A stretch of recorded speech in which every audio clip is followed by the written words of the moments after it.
you. Jaycation. We should do All right, here we go. I will now call to order the special city council meeting of July 17th, 2023.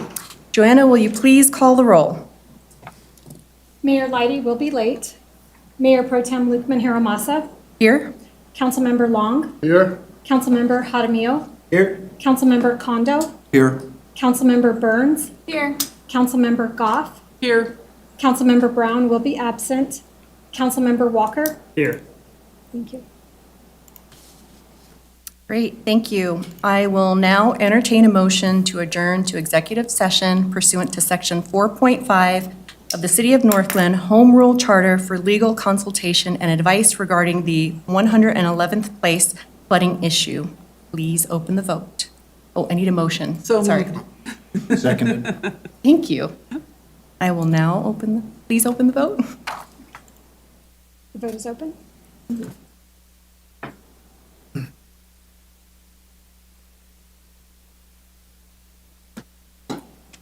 I will close that vote, and the motion to adjourn to executive session passes unanimously. Great, we will now adjourn to the executive session.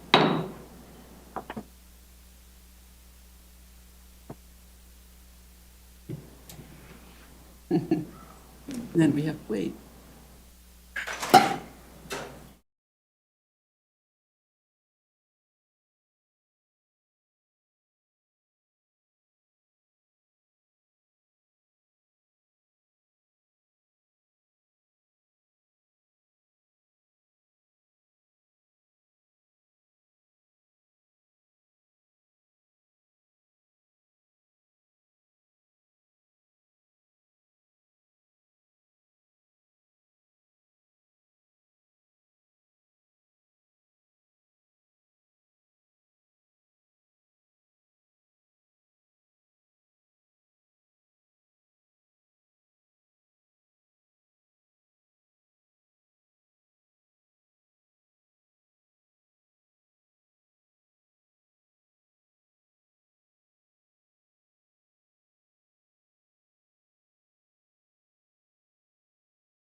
Yeah.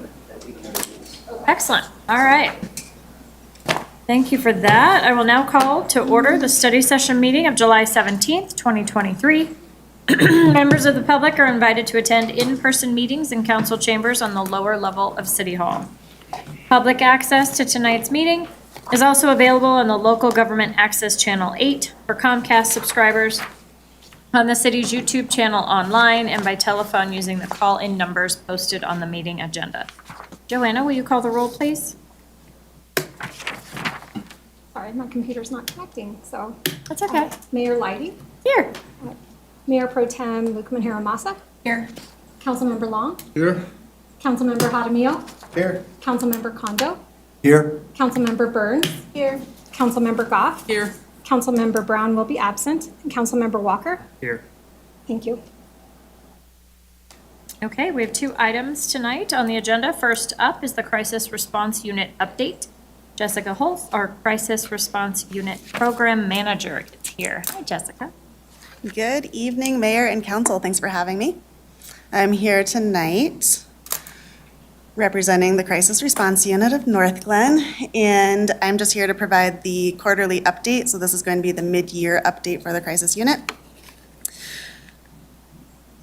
So as a background, the mission of the Crisis Response Unit that was approved by Council in October of 2021 is that the crew works to ease hardships for residents of the city of North Glen by aiding police response and creating a path for self-advocacy through the use of an on-scene crisis response team, case management, and conflict resolution.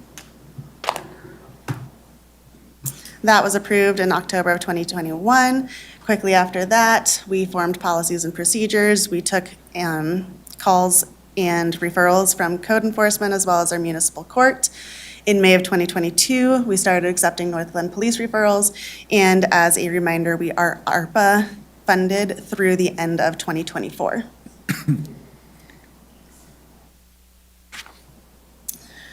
So as the mid-year update, these are a look at our numbers of our referrals. So our North Glen Police Department to date in 2023 have referred 178 individuals, unique individuals.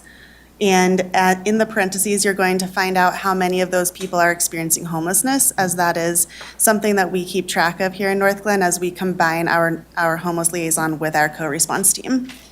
Our municipal court has referred 1 person during those 6 months.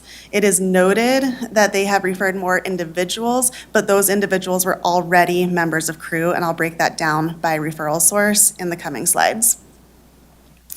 Our neighborhood services team has referred 6 individuals in the year.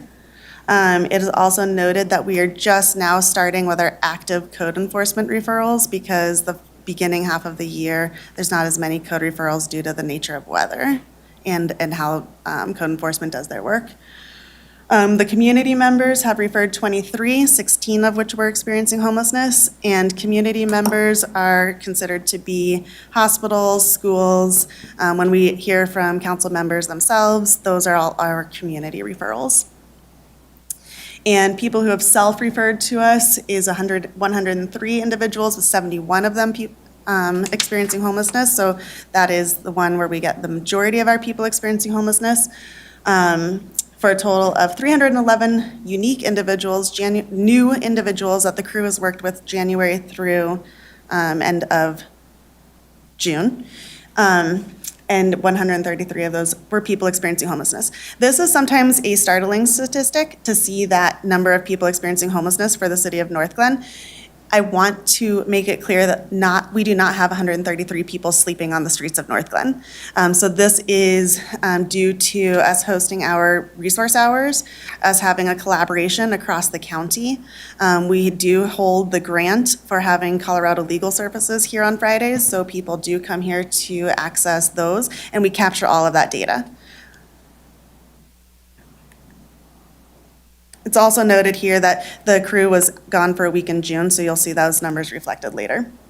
So as we look into it, I just wanted to show kind of a trend. So our police referrals, January through June, so we're a total of 493. These are our interactions. So these are not unique individuals anymore. We've moved into how many interactions we are having due to our police department requesting our assistance on calls. So that is 493. And like I said, in June, you're going to see that dip because crew was gone for a week there.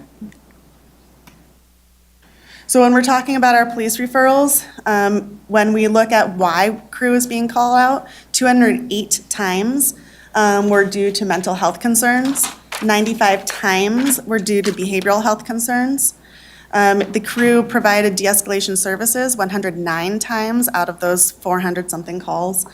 The crew interventions, what we're tracking is how many diversions we've done. So on crew calls, we cannot say that this is specifically due to crew intervention, but we can say when crew was there, 7 arrests were diverted, 12 mental health holds were diverted, and voluntary hospitalizations were 21. So we could say maybe those 21 voluntary hospitalizations, a greater percentage of those would have been involuntary without crew services. We don't know. Typically, when someone enters into a hospitalization, especially for psychiatric reasons, if it's voluntary, it's going to be more successful outcome than if it's involuntary. When we look at our interactions due to court, these are our numbers, January through June. So we are ramping up those April, May, and June with our interactions due to the courts. Again, we've worked with 11 individuals through municipal court. 10 of them are already crew clients. I know that those statistics, it gets a little bit hard with our referral sources for our individuals versus our interactions. With our municipal court, we are seeing a success of the programs. People are making it their way through rather than getting stuck in the court cycle. And I think you all know that we started our community court program. It is growing, and so therefore it needs to be paused to go through a couple of official steps of bringing in our new probation officer, who's a recent hire. Her name is Amanda Rice, and then also bringing in the prosecution team to see to narrow down the criteria of being referred to the community court program. With our neighborhood services, this typically refers to our code enforcement team. So we've had 39 interactions, and you can see June jumped up even though we were gone for a week because those code enforcement citations are going out now that the weather is nice, that grass is green, that they're expected to be taking care of the exterior of their homes. And again, these community referrals, so ones that are coming from people such as yourselves, as our hospitals, from our schools, the other staff members across North Glen, then these are those referrals. These are the interactions due to those call-outs. And then again, our individual requests per month. These are always going to be our highest. Again, we offer those walk-in services, so we're inviting people to come speak to us on those resource hours, and that just grows a relationship right there. It's also when we're working with people experiencing homelessness as they obtain housing. Those are highly high interaction cases because there's a lot of paperwork that needs to be signed, meetings needed to be attended, and legal things that need to be taken care of. So I broke down the self-referrals just because there were so many interactions, and I wanted to show when do people choose to come back to us. So when someone referred themselves to us, we've had 999 of those interactions. When the police department referred someone to us and then they came back to us 485 times. When the court has referred someone to us and they came back on their own, that was 10 times. When the community has referred someone and they chose to come back for crew services, that was 40 times. And with neighborhood services, it's been 2 times. Which would trend as a lot of times people who are already in their home, oftentimes they don't need a ton of assistance past that initial reason that they were referred to us in the first place. And here's just a graph. I don't know why it printed backwards, but January is on your right and June is on your left. I was confused. It has something to do with our reporting software, generated the graph that way. So there you go. So oftentimes I'm asked, what is Northland's response to people experiencing homelessness? You see a lot of homeless liaisons across the county. So currently, we are still doing our resource hours. So this is where most of our self-referrals come from. Many of our clients come to our resource rooms, do not sleep here in North Glen. I did a breakdown the last time I was here, and we took the number from, I think it was 209 had reported sleeping here, down to 15. So those numbers, the big numbers, they should not be that concerning, as the number of people who are sleeping here in North Glen, we're not seeing a huge increase in that. We do see, and I'm going to talk about it Safeway in a couple slides here, we do see people coming to North Glen to use things, such as our grocery stores or gas stations, the park lunches that we've talked about, any of those reasons, and we interact with people all day long due to those reasons. However, those people are not consistently sleeping here in North Glen, and there's many reasons for that. We consistently do our civic center rounds. That's something that City Council, that was a direction from City Council that we posted, that abandoned property and encampments will be cleaned up on every Monday, Wednesday, Friday. So every Monday, Wednesday, Friday, crew goes out to the civic campus, which encompasses from the underground pass underneath I-25 all the way over to City Hall and the new rec center. And then we also do E.B. Rains Park as well. So we go through, we let anyone know that has abandoned property, this will be cleaned up. If there is an encampment, typically there are no encampments, then that too will be cleaned up. And then after that, we send that information to the Parks Department. The Parks Department takes care of picking up the items. If for some reason there's something too large, they refer that out to our contractor. I don't think, since we have started this at the very beginning, when we were having those instances around old rec center, we had to use the contractor a couple of times. But since then, I don't think the contractor has needed to be used for the rounds, the Monday, Wednesday, Friday rounds. The contractor has had to be used in other parts of the city. Heather, the Parks Department, and Amanda and I, we are going to be looking at how to address the areas that are managed by CDOT along I-25. We've been hearing that there's more traction around that area, people using that area as shelter in the underpasses, that sort of thing. So we're going to look at expanding or an appropriate response to those areas used by CDOT or managed by CDOT. We're also hosting the Bridge Summit, which many of you have responded to. So that's going to be August 30th over at the Human Resources Building, and it's focused on housing stability. We're going to be inviting leadership from across the county. We have representation from most municipalities within Adams County at this point in time. Yeah. It's August 30th, and you have August 31st. I'm sorry, that is a typo. Thank you, Dr. Goff. Yes, Wednesday, August 30th from 4 to 8 I p.m. know, me too. I was like, I can't go. Yeah. Yes, the 30th.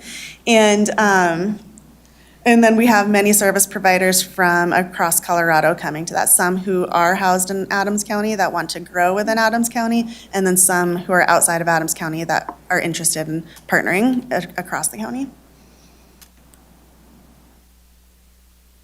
So the Bridge Summit is going to consist of 2 parts. People will be invited to do a small rounds table. So service providers will be at different tables, and these small group conversations will be facilitated by the new Public Health Department's team that will be helping to facilitate small conversations.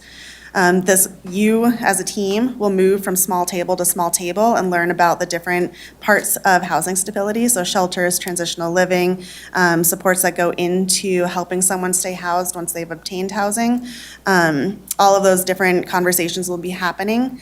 And then after that, we will have a large group conversation across the county with all leadership that will be facilitated by Kurt, who is the Director of Housing and Human Services of the City of Boulder.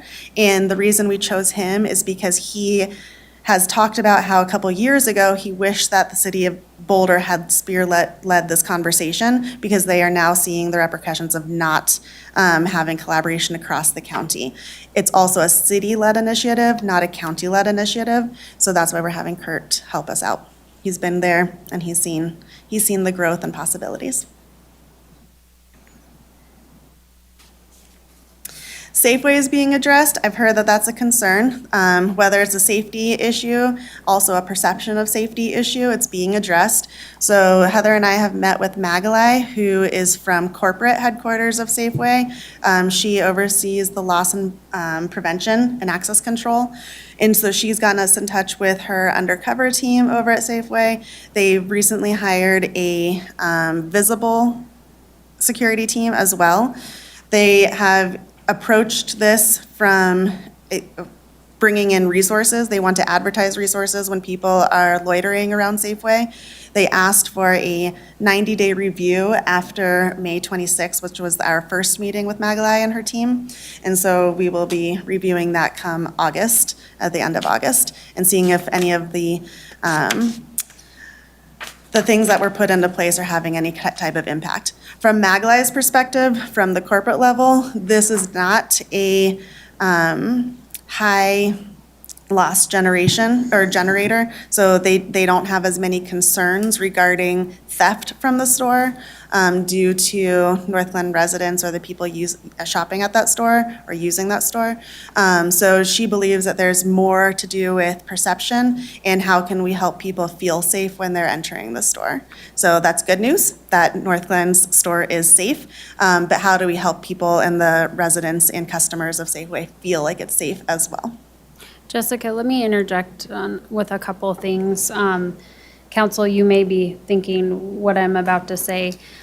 So based on Safeway corporate standards, they believe the store is safe based on the standards and the threshold they use from a loss control prevention perspective. That doesn't mean that the perceptions that exist within the community aren't real. So we still have that challenge. And Jessica and I are trying to balance and really find, and when the 90 days, when we get closer to the end of the 90 days, our plan is to revisit with Magalai and push where we can push to see, are the lighting enhancements have they been effective? The undercover security, the visible security, because from what I can tell, based on communication with council and some residents at ward meetings, the perception of unsafe way does exist. And so Safeway has their approach and will continue to press on them. There's also an element that you will hear more about in relationship to the condition of the parking lot, the overall condition of the shopping center. So Safeway owns a portion of, has responsibility, owns a portion of the parking lot, which has been in bad shape. So Allison, our economic development director, is working with the NURA board and Jeff Parker on trying to come up with options that they'll be discussing that could help with the overall condition of the shopping center that I think will interface with the work that we're doing with Safeway.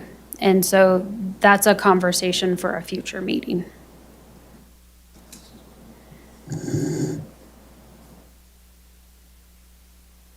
So something to note is our housing outcomes for the year of 2023. We have successfully moved 13 people into housing. So 10 of those are independent housing with vouchers. And those vouchers came from Metro Denver Homeless Initiative, partnership with Division of Housing, which is a state funding. Transitional housing, 2 people chose to move into transitional housing, and 1 person was reunited with family and friends for a long-term approach. Adams County is growing co-response teams across the county. So I thought it would be interesting to know what our partners across the county are doing. So Northglen, we have our own internal response, which partners co-response with homeless liaisons.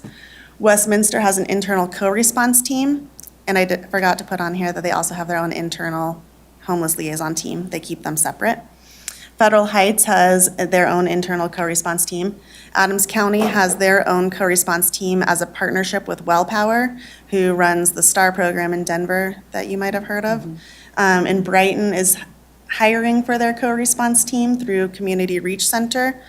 And then Thornton has hired their team lead, and they are currently hiring for their co-responders.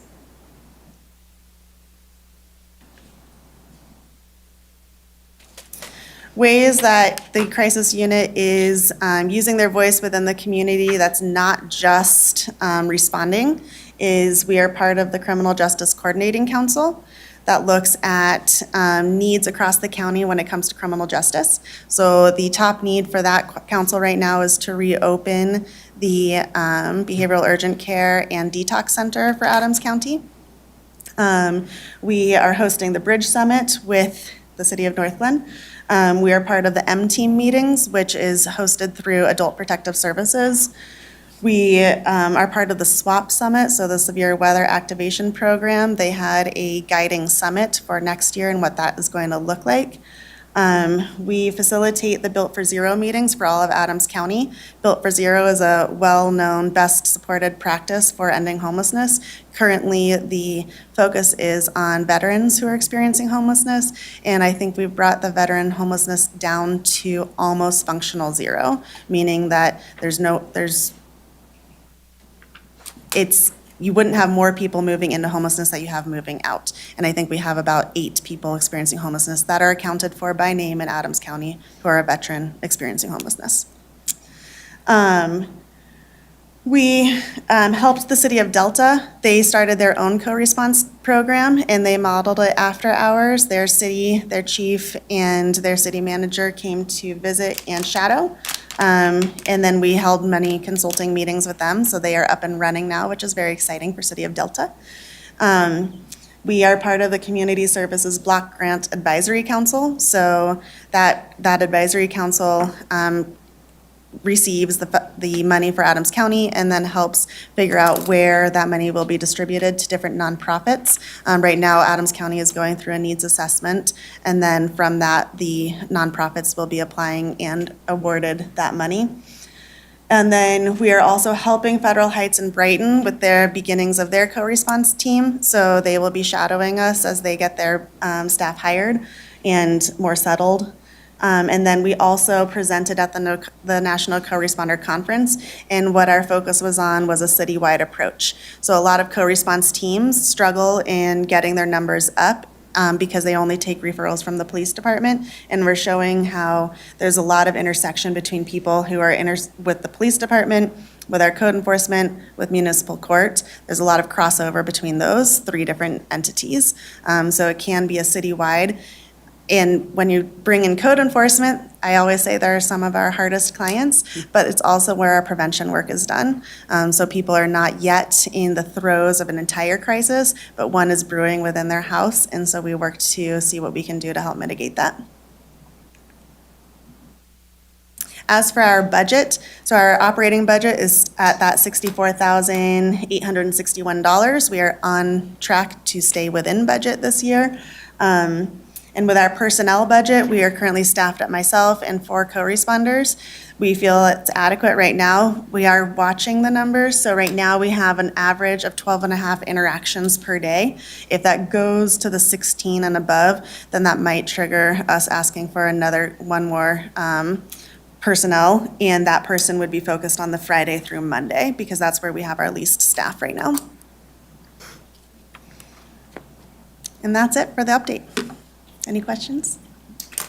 I have a quick question, but I think it might be more for Heather. In response to the Safeway information, so remember at the mayor's thing, we collected all the information and then we said we would have like an FAQ so that if a resident brought their concern forward, there would be a place for the response to be? Yes. I can't find it. Like, I really can't find it, and I've looked and looked and looked, and so if I can't find it, it's not easily accessible. It might still be in this website that we have somewhere deep in there. Aside from that, Safeway is a big concern. So how do we, outside of this moment, how do we share this information with residents, especially the ones that have the most concern? I mean, we have people that won't even go there. There's a a couple things, additional steps the city could take that we've talked about internally.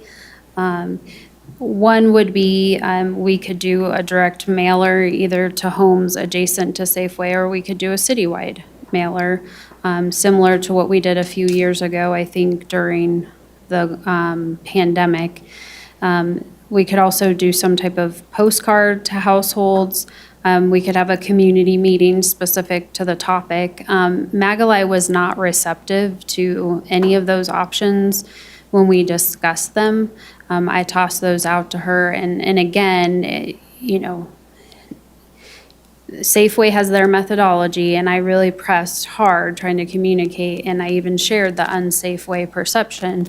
And so that's why we've taken the route of Allison is going down the path of, is there some way we can do some type of business improvement district or something with that shopping center overall to create reinvestment in the infrastructure? Because that's, when you look at broken windows theory and you look at, cracked sidewalks, those types of low-hanging fruit. So there's that piece. I think probably the point we're at now is we need to, beyond the ward meetings and the meeting that you held, Mayor, I mean, I would say we could look at doing some type of community meeting, or I know you have a mayor's event coming up here in the next couple of months. I don't remember exactly when it is. I just saw it on my calendar today as a placeholder. But we could do an overall community meeting specific to this topic, and you really provide the space for residents to share their concerns. The police department chief and I have talked about, when they are able to shift back to 10s, which they're on track, but I don't want to jinx anything for the end of the month, that he can open up overtime slots and have proactive patrol in the area, whether it be in a patrol vehicle or on bike. We do believe, and Chief, you can come up and offer perspective if you'd like, in our conversation, if a resident sees a police officer in the shopping center, that is going to create a sense of safety. But go ahead and share more about what we talked about. Yeah, actually, one of the things Mayor, Council, one of the things that we recently opened up were overtime slots. We have one officer, we're trying to get another officer to go out and do the bike with them, so it's safer when you have two. But that's supposed to start taking off in the next, this next weekend. We have someone that signed up for that slot, so he's trying to find a partner. So the more we're out there, more visibility. Again, we're getting complaints of the aggressive panhandling, so over there. So we're going to try to educate the individuals a little bit, and us standing there might deter some of that happening, right? So, but more to come when we get back to those 10-hour shifts. So. Well, and thank you for that. I don't think I was advocating for us to be like, hey, come back, Safeway's great, because I don't agree. I think it would be good to be able to share, this is what is being done. These are the steps that we are taking in response to your concerns, but I don't personally think it's safe. And so if you listen to residents and their experiences, I don't want to be like, come on back, everything's fine, Safeway cleaned it up.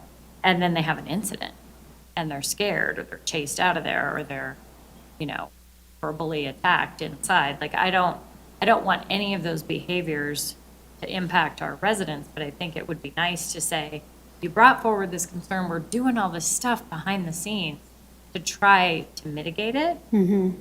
And I think you asked, and Magalai is not willing to host a community meeting. I mean, that would be amazing if Safeway was there. That's what I asked for, and they said no. So I can ask again, and I can ask a different way, and keep pushing. That was the call that Chief, DC, Jessica. I've asked twice, yeah. Okay. Well, and you and I met with her too. And Yes. and I get her more, zoomed out global perspective of Safeway operations and how it feels across the board from her seat. But it's still, it's just, yeah. Okay, that was my question. But then the second question is, we don't have to do that, you know, you had a concern, this is what we're doing, FAQ, if we can't find it. So you can either take it, I mean, you can take it down, I guess. It's I there, just- but it should be more visible, so I'll figure that out. And I could be inept, but I can't find it. I've been looking. Because I thought it'd be nice to see that could be a place to put the safe. So I don't know, is it worthy of an article in the connection as far as like, Sure. I thought we did one, but I can go back and double check. I mean, absolutely, we could do an article and continue to do articles as we hopefully make progress moving forward. So I can go that route for August. We're at a time with the connection. It goes to print next week, so I can have something added next week. For next week's edition on the steps that we've taken. And we can push some information out on social media. I'll go back and talk to Maglai and see if I can't press her different way to try to get her to commit to something. Chief talked about, Chief, you didn't mention this, but we had talked about doing some type of event over there with the police department. It's like a hot dog sort of. Did you want to talk about that? Really haven't moved. That was me. Oh, that was you? Yeah. Sorry, No, that's Jessica. okay. I There's been gave a lot of Chief credit for conversations it. regarding No, that's okay. The thought was to do a community lunch over there on days and just invite officers over there for lunches. There's a question on, when that was pitched to Safeway, it was also a question to see if that would just become like the local community lunch rather than the police lunch, because they cannot offer it to just police members, as far as I can understand that. So they didn't know how big that would get, and they wanted to try some of their other mitigating tactics of their resource cards and using their 2 teams before doing the community lunches. They have done that in other areas, and so they knew how to do it. Yeah. well, Jessica, just thank you for all that extra work done with Safeway. Councilmember Long?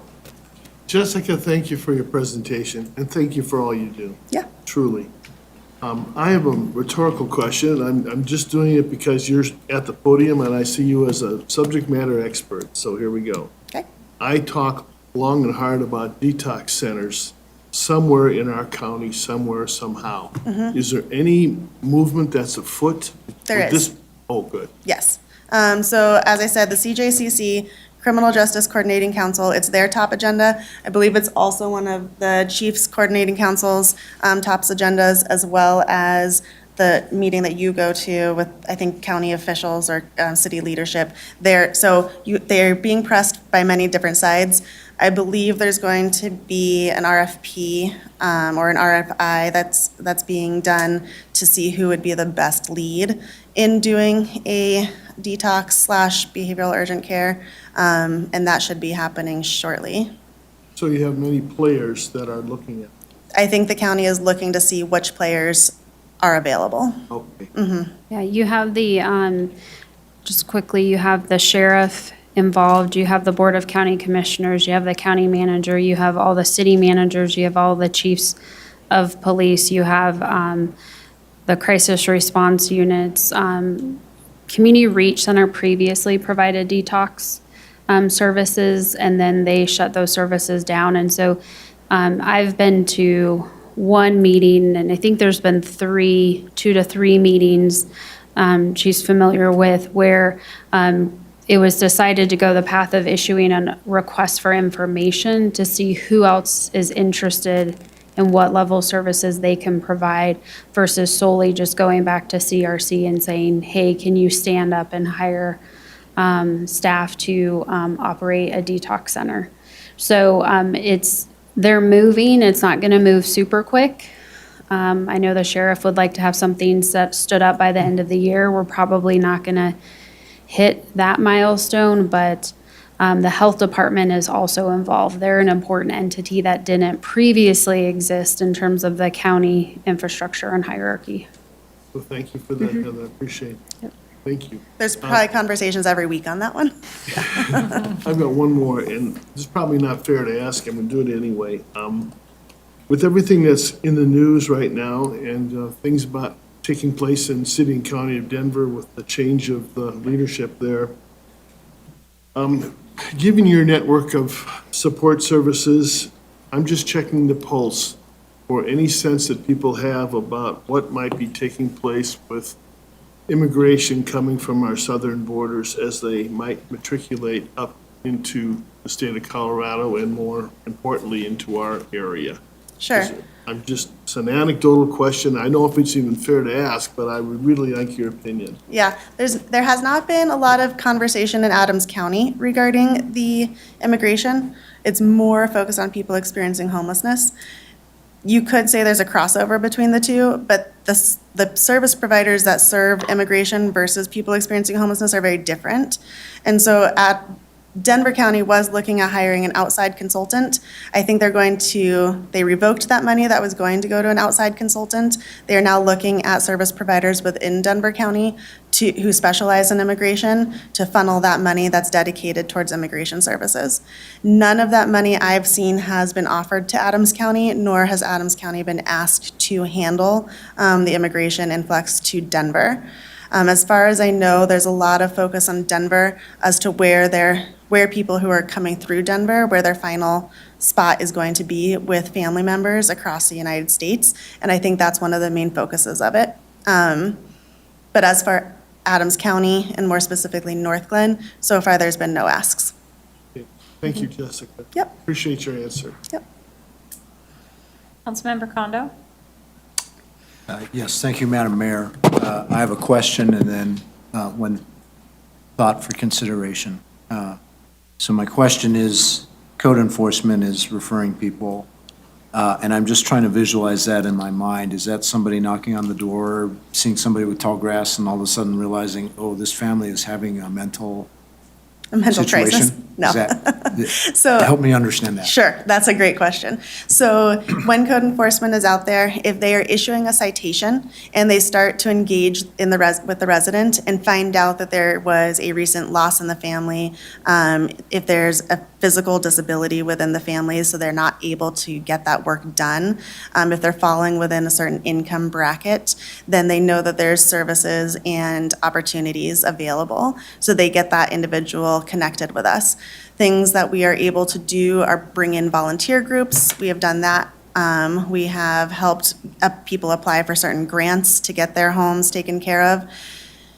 And the way that that works is typically there's a time schedule, and when a family unit is willing to work with the crisis unit, that time schedule halts for 30 days. So they have a 30-day extension because we know that applying for certain help or assistance is going to take some time that their original deadline probably would not work well with.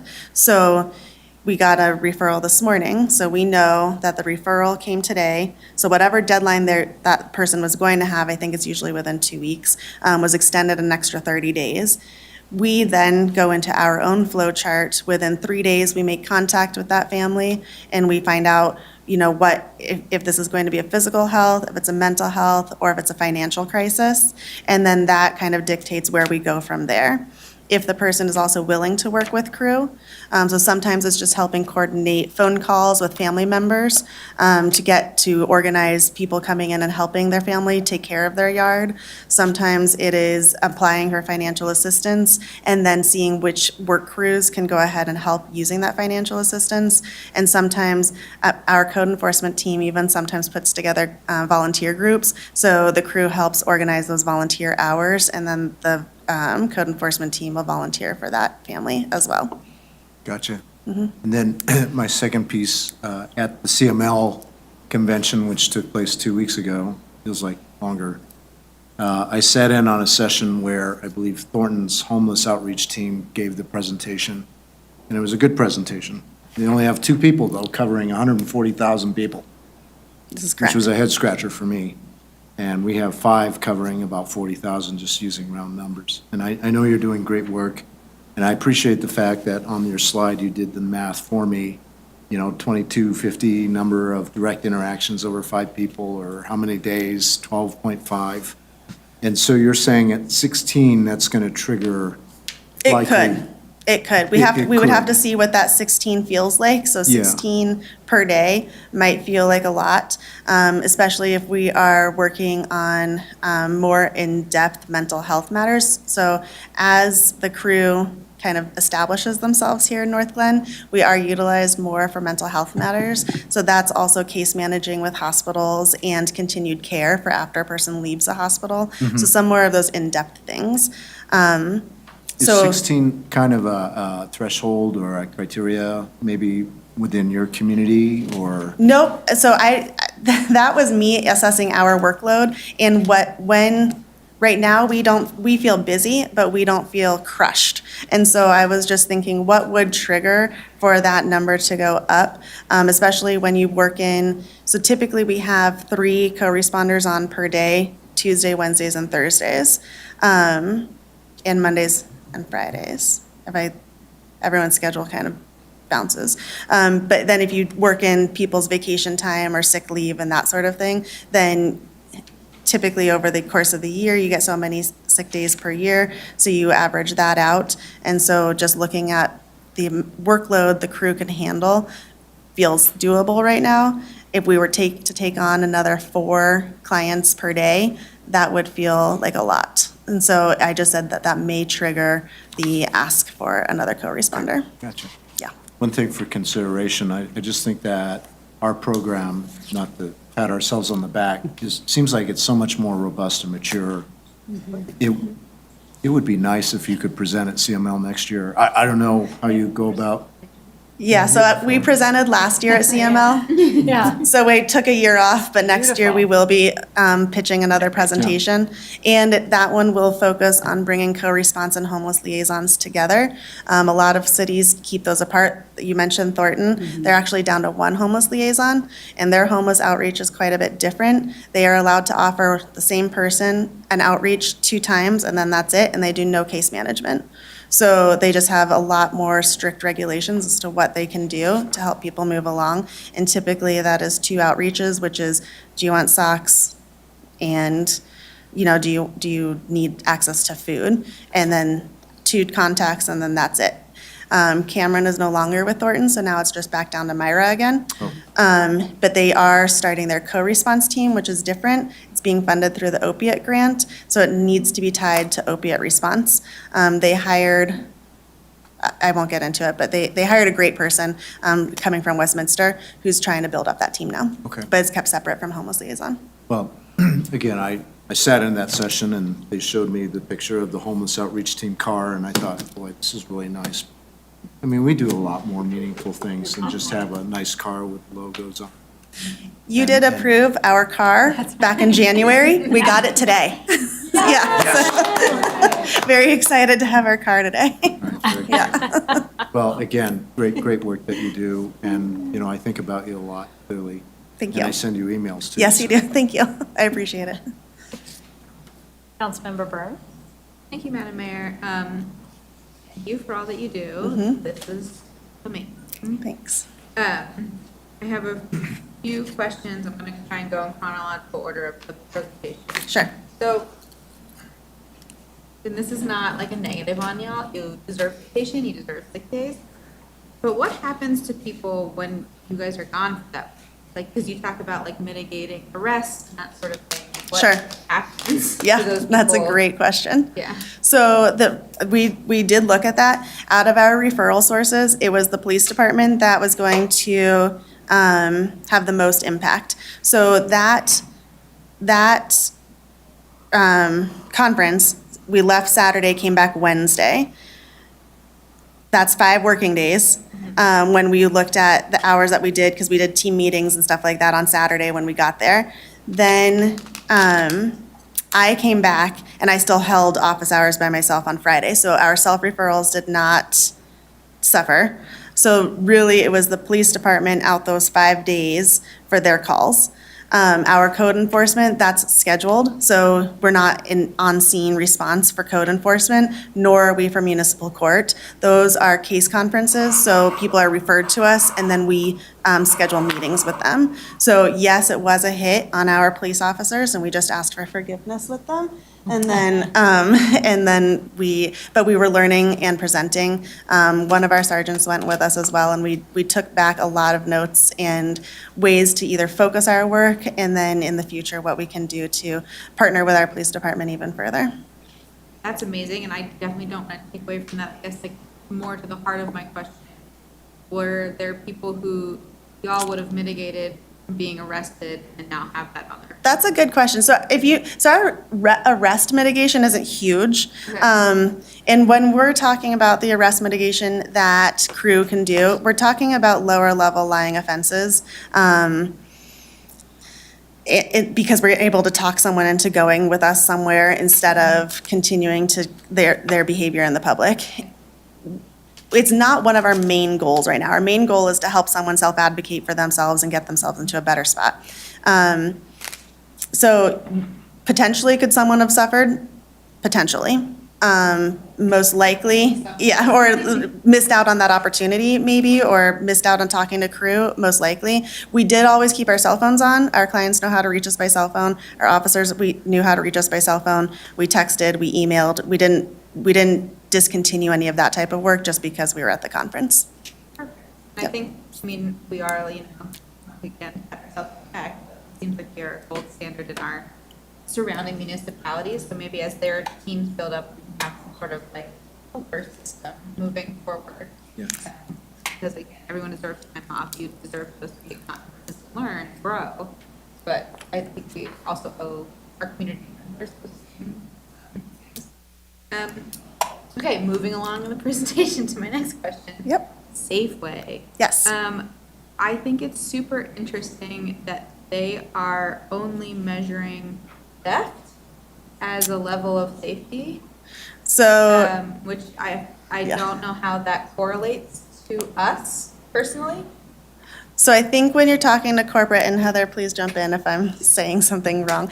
So Magalai, she's over loss prevention and access control. So she works a lot with people who are loitering in the store, who are possibly taking what she calls a low-hanging fruit, like a bar of soap or one of their pre-wrapped sandwiches, that sort of thing. So when Safeway is seeing a loss of those smaller proportions, it doesn't seem like it rises in their priority level to other stores where people go in with huge grocery carts and walk out. I think we've seen that all in the news of stores who are not allowing those people to be apprehended. So when you're talking to Safeway, they're looking at that loss of revenue, and we're talking about how do people feel safe walking in and out of the doors. So it's a little bit of the same, we're talking about the same clientele, we're talking about the same people, but we're talking about what their impact is on the store differently. So that's the conversation that we're trying to get them to engage in, is how can we make this store feel safe for someone to walk through? And why is it that people are loitering? Is it overhanging? Is it the way that the trash cans or the outlets are done? And they did turn off their outside electricity, that they reported that their outlets are no longer turned on. Is it the lighting that happens? Is it store hours? They were looking at what their store hours could look like as the summer goes longer, like how much they were going to look at how much they were making in those later hours, or if they could close their doors earlier, if that would make sense for the type of issues that are being brought forward. So I think that their focus is just different. I didn't get that they had like someone dedicated to the comfort of residents or the customers. They were more on the loss prevention and the revenue. It's not that they don't care. Yeah. Yeah. Yes, Our clearly. store has not risen to the level that is problematic to them, that it's, their time and attention needs to be focused. But I think from our perspective, we don't want our store to get to that level.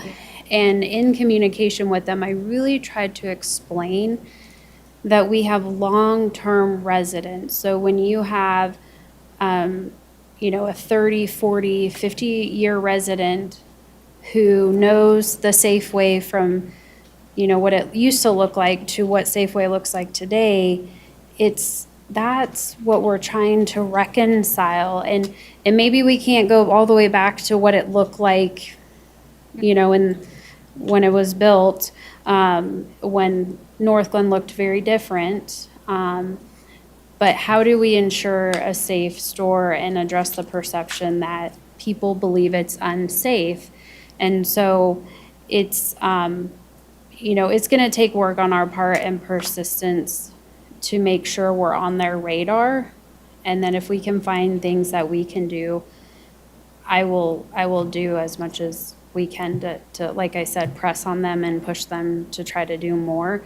I mean, she said it very matter-of-factly, like, you're a tier 3 store, you're not a tier 1 store. I might have that in reverse. Like, you're just not there. But the team doesn't want our Safeway to become the stores of concern in their corporate world, like in Seattle and the other territory that she covers. We don't want that. That's what we're trying to prevent. It's already problematic enough. So it's trying to get them to understand. And so Jessica, I think, made headway in terms of Magalai coming out and meeting with her in the store. So we just need to keep building on that and really trying to communicate that we need to undo the unsafe way. We're also trying to impress upon them that if it's not criminal, they can still use that non-emergency line to call crew out there, because if something criminal is happening, then clearly our officers need to be called. But if it's just a comfort of other customers, or someone who looks like they need assistance, then crew can really be called, and we can have more of that longer term because we have access to Lyft accounts, or we understand where people can go for cooling shelters or warming shelters, or where they can actually go to hang out. And sometimes we can even assist getting their belongings there. But it's also getting all of the managers and staff on board with making that phone call. I know that crew does go through there. I was there earlier today. We're there a couple times a week, either just driving around the parking lot. I know our officers will take, like, instead of just driving down 120th, they'll go into the parking lot and drive around. So it is on everyone's radar. It's just how to, like Mayor was saying, how do we get that information out to residents so they know that those efforts are taking place? And then what's the results of those efforts? So Safeway themselves, they like those resource cards. They were talking about a place down in Denver that is on more of like that tier 1 situation. And they just like to have information to tell people, like, listen, this isn't the place you can hang out, but you can go hang out in this other area. So I think that's what they're trying to do with their resource cards. I think they were a little surprised that we don't have day centers in Adams County or close libraries that people can walk to, like that sort of thing. So it would take transportation. Yeah, and I think as Jason reported to us at some time, I think it was last, that Safeway is not suffering. Not that I know of, no. That's not the, That's correct. Yeah. But we have to be careful when we talk about a single taxpayer. So from what he's looked at,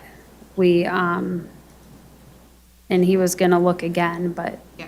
yeah, and that's part of what plays into Magalai's perspective is, yeah. Thank you. You're welcome. Okay, final question. Yeah. I don't know where this fell in the order of things, but do we collect any like demographic or psychographic data on the people who come in? Because we have the referral data, but is there a trend in age or sex, Sure. We do try to capture that data. It was a conversation, so when we're filling out an intake form, do we make it mandatory? And I think the answer is yes. It makes those roadside intakes a little bit more cumbersome, but we are moving in the direction of making that more mandatory. So I do have some data. I can't tell you off the top of my head how complete it is, but I could with digging around if that's something council wants to see. Yeah, I would just be interested if, is it mothers with kids, like, is single people, like that sort of like information? Sure. is a little bit more valuable? Like how do we move forward down the line? Yeah. Yep. I can tell you, without looking at the data, that the people experiencing homelessness here in North Glen are typically singles. Singles or couples. We have a couple of families. We get those connected to the school district pretty quickly. So from our perspective, it's singles, the people we're dealing with. Thank you. Yep. Councilmember Goff? Thank you. I just, first of all, like every other people have said, thank you so much. You guys do amazing work. Whenever I've had a resident reach out to me and I send them your way, they get taken care of. So it's great. And I just wanted to follow up on the Safeway. Just even today, I had communicated with someone a concern. They had a concern about the pet store there not having enough carts. And her thing was like, if you're going to buy a 50-pound bag of dog food and there's no cart. So whatever is going on there, just all I hear are complaints one way or the other. There aren't enough carts. There's never any police there. Whatever. So it is a perception thing that's just, right now, the direction it's going in is very negative. So I don't know what we can do to stop. Yep. I think the carts play into that perception a lot. Whenever I'm talking to residents, it's usually about the carts and the lack of. Yeah. When we talk to Magalai about that, the carts are expensive. According to them, they get new shipments of carts frequently. From a city perspective, we used to take those to M&O, and then M&O would allow Safeway to come pick them up. We have a new practice in place, not new, I think it's a year and a half old or so, where Safeway carts are found around our community, and by our Parks Department, they just bring them straight back to Safeway. So the city is playing well at trying to get carts back to where they should be if the store is within North Glen. I don't know how we address the target ones that are outside of North Glen. Well, she So- told me I'll never shop there again. So it's a shame. It We don't is. want- We don't want more and more people with that kind of an attitude. Yeah. Okay. Mayor Pro Tem? Thank you, Madam Mayor.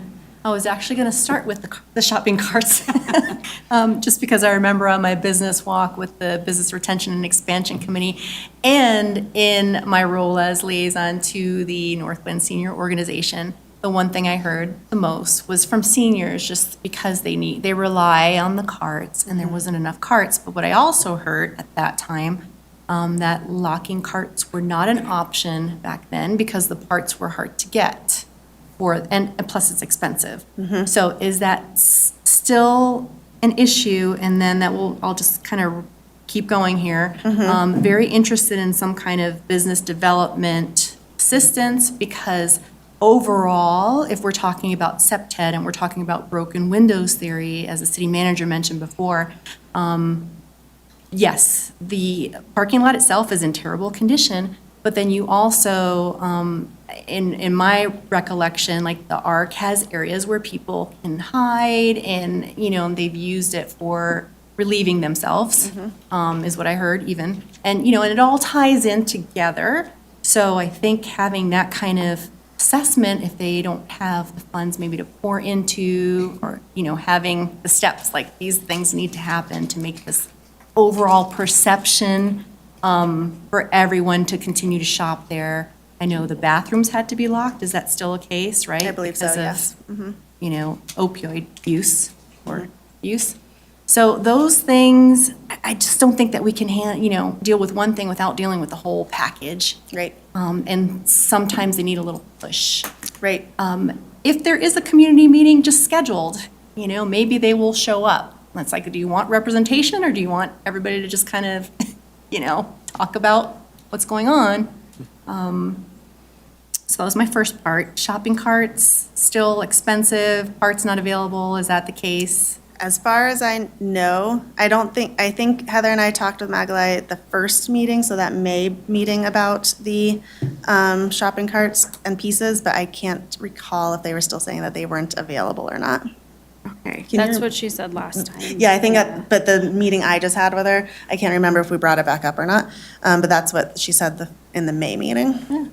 I know elderly people may not go back and shop there if they don't have like the electric carts or any carts, available. And I went there were like 6 or 7 carts for the whole store, which is ridiculous.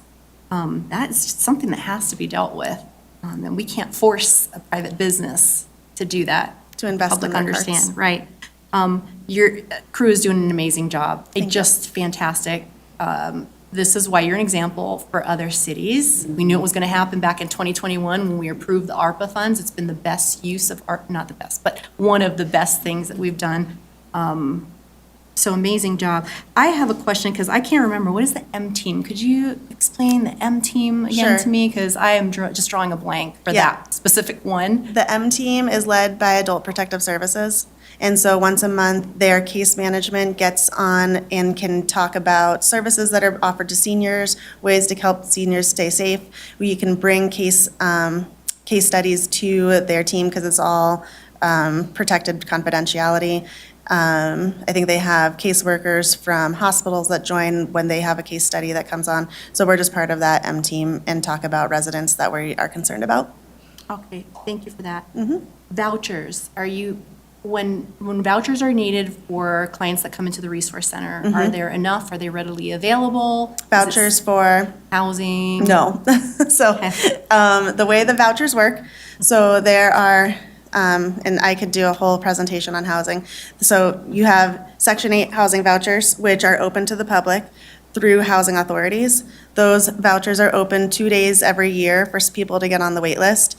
And if your name does not come up throughout the next year, you have to get on the wait list again, or your name's bounced off that list. So that's the most common one that people think about when it's housing vouchers are those.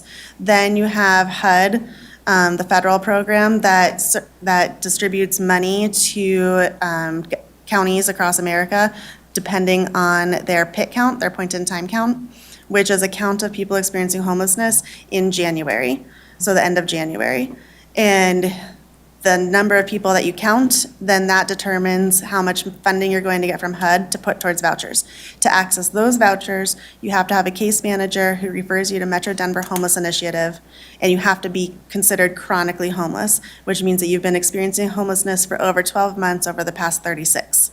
You cannot have entered into jail, that ends your homelessness. You cannot have entered into a hospital for a certain number of days. That ends your homelessness. You cannot pay for your own hotel, that ends your homelessness. And you cannot stay on a family friend's couch for over 2 weeks, that ends your homelessness. So you have to be chronically homelessness to be able to qualify for one of those vouchers. That sounds like definitely an issue that we need to keep front and foremost. Maybe I'm assuming it'll come up at Bridge Summit, hopefully. is Yeah, part of the so we will, education. I'm sure MDHI will talk about housing vouchers and how they're allotted. So the state of Colorado has 4 continuum of cares, which oversee the distribution of those vouchers. Our continuum of care is Metro Denver Homeless Initiative, which goes from southern Denver up to Boulder. Then you have another one in North Colorado.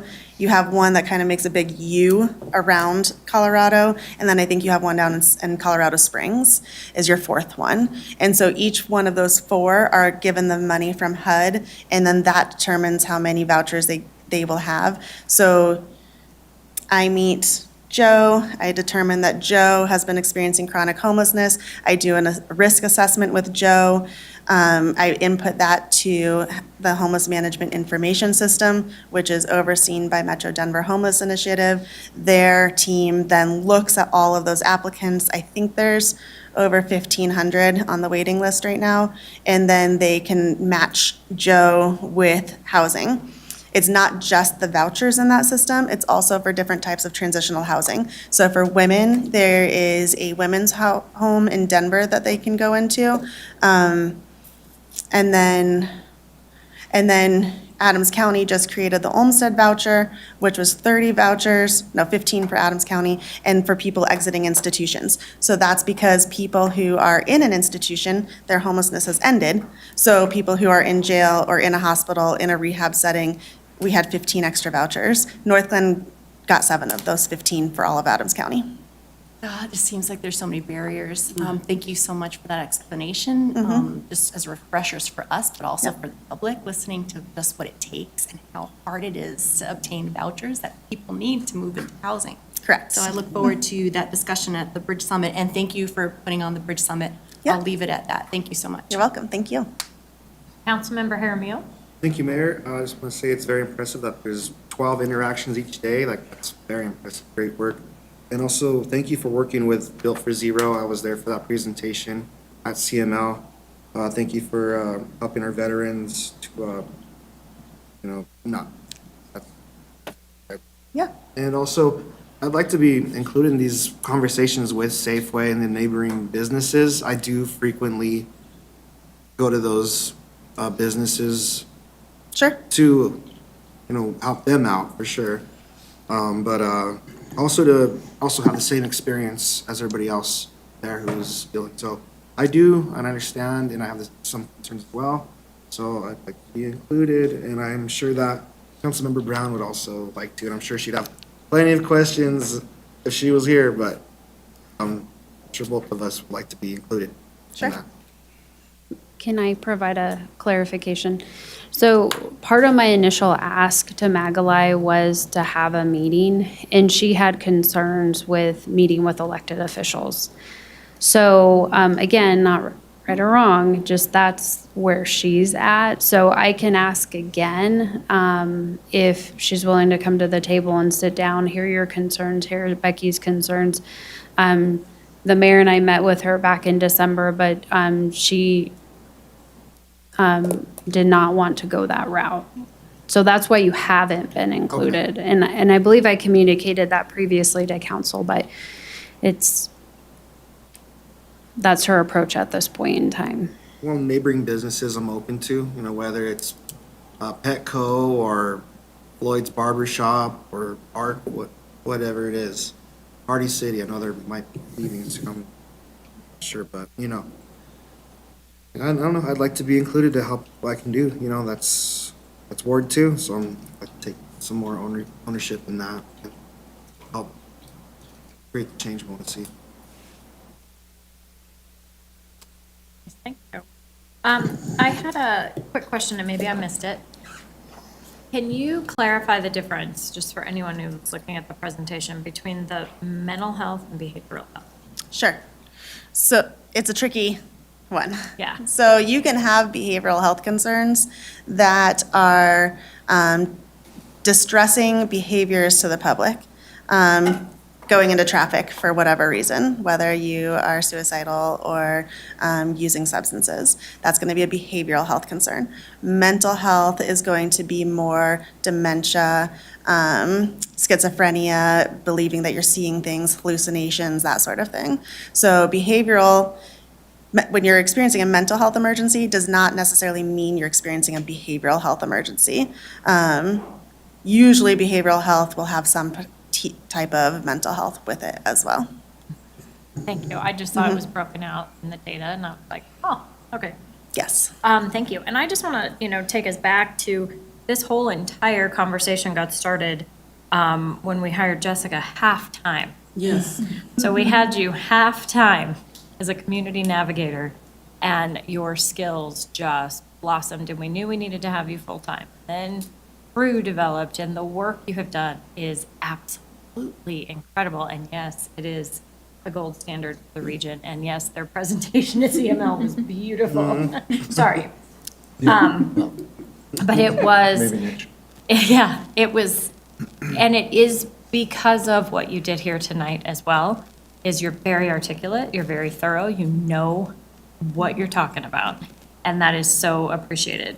Also, the partnership that you have with the police department, it's like seamless. So I had shared in December that I was at one of the briefings, on one of the coldest nights, and to listen to your team partner with the PD in preparation for hitting the streets on one of yeah. our toughest nights. It was beautiful. You know our residents by name. They know our residents by name. You are supporting our community in such a solid way as a team. And I really want everyone to see that, because it's just gorgeous. And so I'm just super proud of you. Well, thank you. You've done such a great job, and you represent us so well. And the Bridge Summit was really kind of something that North Glen kind of struggled and wanted to push, and you have taken the lead on that as well. And really couldn't appreciate you more, so thank you. Well, thank you for that. And thank you for your time tonight. And I'm just going to throw those kudos back to Chief Sway as well, because and we have one of our officers here, Officer Schroeder, and our entire police department really embraced us. I think, there's always like questions of who's holding what role, but then we really started working well together, and we've never felt like an outsider going into Northglenn PD, so they've been really welcoming. Yeah. Thank you. Yep. Thanks, have a good night. Thank you. You too.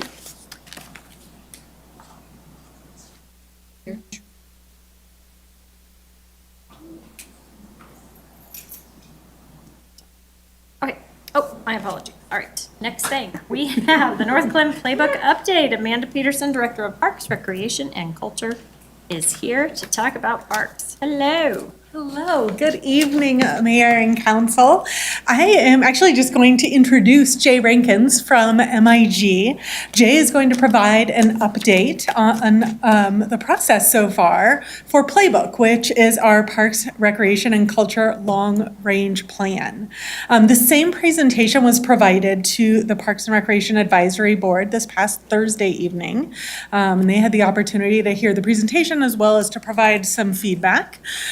And I just wanted to share with you that simultaneous to this effort, the Northglenn Arts and Humanities Foundation is also taking on a long-range plan that's really specific to the arts and culture aspect. So they're working with Stillwell Consulting. There's some overlap with these plans. The Parks, Rec, and Culture Plan kind of serves as that umbrella plan, but the Arts and Culture Plan sits underneath. So we are, there, as I mentioned, there's some overlap there, and the teams have really worked collaboratively to ensure where there's opportunity to work together, that they are. So tonight, you're going to hear some conversation around the statistically valid survey that was done. They worked together to develop those survey questions so that one survey went out to our community with questions that impacted arts, culture, and all of Parks and Recreation in a single survey. As we go through, or as Jay goes through that overview tonight, he is going to share with you the community feedback that we've received to date, the draft vision and mission statements, the draft goals, an analysis of our existing parks and recreation facilities and amenities, as well as the next steps. He won't have all the answers for you yet. You're going to get those recommendations in some future steps. We haven't done those steps quite yet, although that's sort of the exciting part is as we start to hear implementation plans and program plans and what it looks like in the long term. But we're going to get there. But he will be pausing along the way as he's presenting to you tonight for feedback and for discussion. So please, we'd love to hear from all of you as we go through. So he'll pause, as I said, he'll pause throughout as well as at the end of his presentation for you to provide your feedback. So with that, I will turn it over to Jay. Thank you. Is the presentation after this one? Oh, sorry, I didn't forward it Oh, through. there we go. Great, thank you. Hello, Council, how are you? Jay Rankins with MIG. Nice to see some of you again, see some of you for the first time.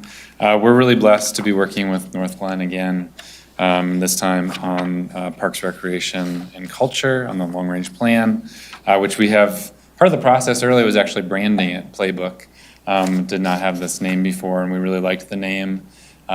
Played around with a few different things, tested it, and we like that it has the play element, but the playbook has the culture kind of piece, the theater component, which is a really important part of with the department's mission, as you'll see. So we will, during this evening's presentation, as Amanda said, give you a little process update, really highlighting the existing conditions and the needs highlights. So there's a needs assessment, that's sort of the analytical piece, as well as the community input, which tees us up then moving forward after this evening to start to dive into understanding some of the nuances, that we're seeing within that, the community indicating certain things, having an opportunity to dive deeper into that, and using that kind of deeper dive to develop recommendations for the plan.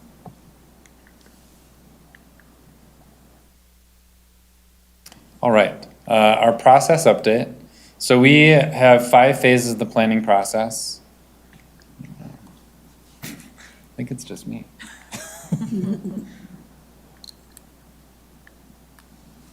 Stuck again? I think so. Do you mind? Oh, thanks. Do you want me to advance them for you? Sure. I'll try this next time. Okay. So there are 5 phases of the planning process. We are basically through 3 of those phases. So first phase was visioning. We had an existing conditions phase, which is really looking at the data, doing observations of all the different parks, the facilities, and then this needs and opportunities phase. Throughout all of that was the community engagement. Next steps, as we mentioned already, is sort of the so what, beginning to make sense of it all, understanding that we have limited resources, understanding that certain things are feasible in the very short term, some things we want to include in the plan, but they may be medium or long-term investments or strategies. And so those upcoming phases are really critical because I feel as though it's where we really are going to come away with what the meat of the plan will say and really ensure that that reflects the community's priorities as we move forward. Yeah, can you advance? Oh, it worked. Okay, no, just kidding. All right. So the engagement to date. So the online survey. So we had 435 total responses to the survey instrument.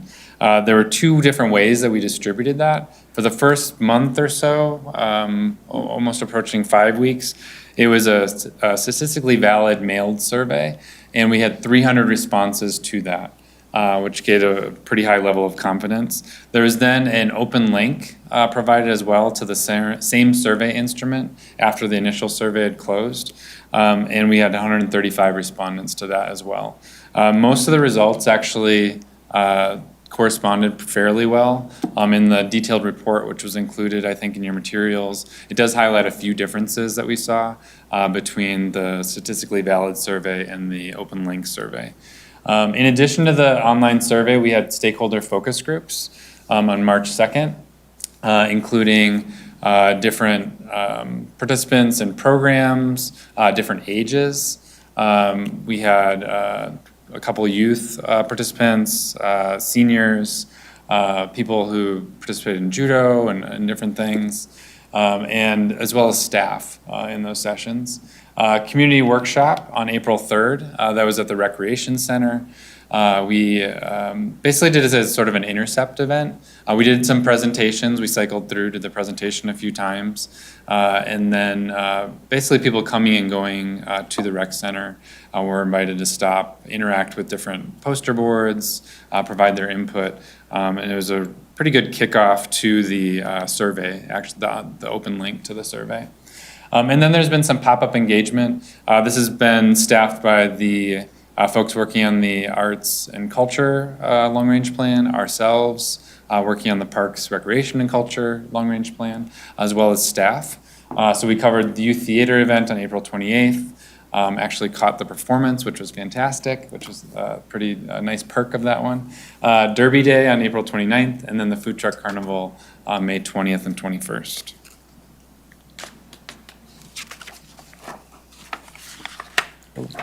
Just one little light click, that's all it needs. Am I going too hard? Okay, here, let me, Thank you.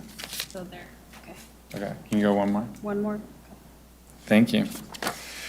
So the community feedback highlights, and then we're going to kind of do a deeper dive into 4 different categories. But first, safe and connected trail improvements. Trails through the survey, through the interactions we had in focus groups, through the different intercept events and the open house. Trails were elevating to the top as one of the most popular amenities. And so folks want to see that those are amenitized, that they're well maintained, even better connected, especially to the regional trail network. People saying that, yes, we want to be able to get around to destinations within North Glen, but then also connecting to other places. Protecting or enhancing natural areas and open space. I think people are pretty well aware that North Glen is fairly built out, and is surrounded by other communities. And so I think that makes the open space, it could be a pretty small, undeveloped area or open space, pretty valuable. And so really wanted to protect that moving forward. More activities in the parks. Generally, people felt very strongly that the parks are in good shape, that they provide good amenities, but people wanted to see more activity, programming in the parks, passive, active. Increase in safety and security kind of occurred across the board in different instruments. Again, generally, the ratings were very high, but when kind of forced to choose what some things that could be improved upon, as I think you all just discussed for the last hour or so, safety and security is a priority. More recreation programming variety. Here's one where, I'll probably echo this theme a couple times. There's high marks generally for the department, for the facilities, for the parks. And in those places where people rated the city doing very well, they tended to want more of it. So programming is one of those, where people really like the programming, they think there's a lot of cool stuff happening, and they want even more of it. And I'll get into this a little later, but I'll give you a little preview. One of the issues, or not issues, but opportunities that a few folks saw was that they thought there was really robust programming for youth, really robust programming for seniors, but we're hoping that something for in the middle for adults that could maybe be more explicitly programmed. Frequency and variety of North Glen events. People like the events already. Some people are interested in seeing more of those. Continued improvements to existing amenities, and then recreation center operational improvements. So the draft mission and vision. So the mission statement is intended to describe the department's fundamental purpose and answers the question, why do we exist? And then the vision, the one below it, is trying to convey the long-term future that the community aspires to achieve.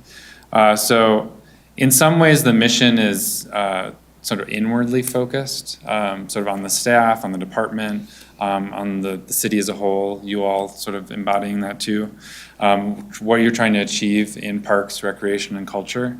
The vision is meant to reflect the community's desire for what they'd like to see this plan implement ultimately. And so the mission, as we have drafted it thus far, is the City of North Glen's Department of Parks, Recreation, and Culture's mission is to promote health and well-being, enhance the community's quality of life, and provide opportunities for community interaction through inclusive and high-quality recreation programs, parks, facilities, and special events. And then the vision is that parks and recreation facilities and programming help make North Glen a great place to live and contribute to a healthy and vibrant community. Community connections are built through diverse recreational activities that ensure accessible, welcoming, and safe experiences for all residents and participants. And I think it's important to highlight in the plan itself, we'll have some sort of explanatory narrative that goes with this.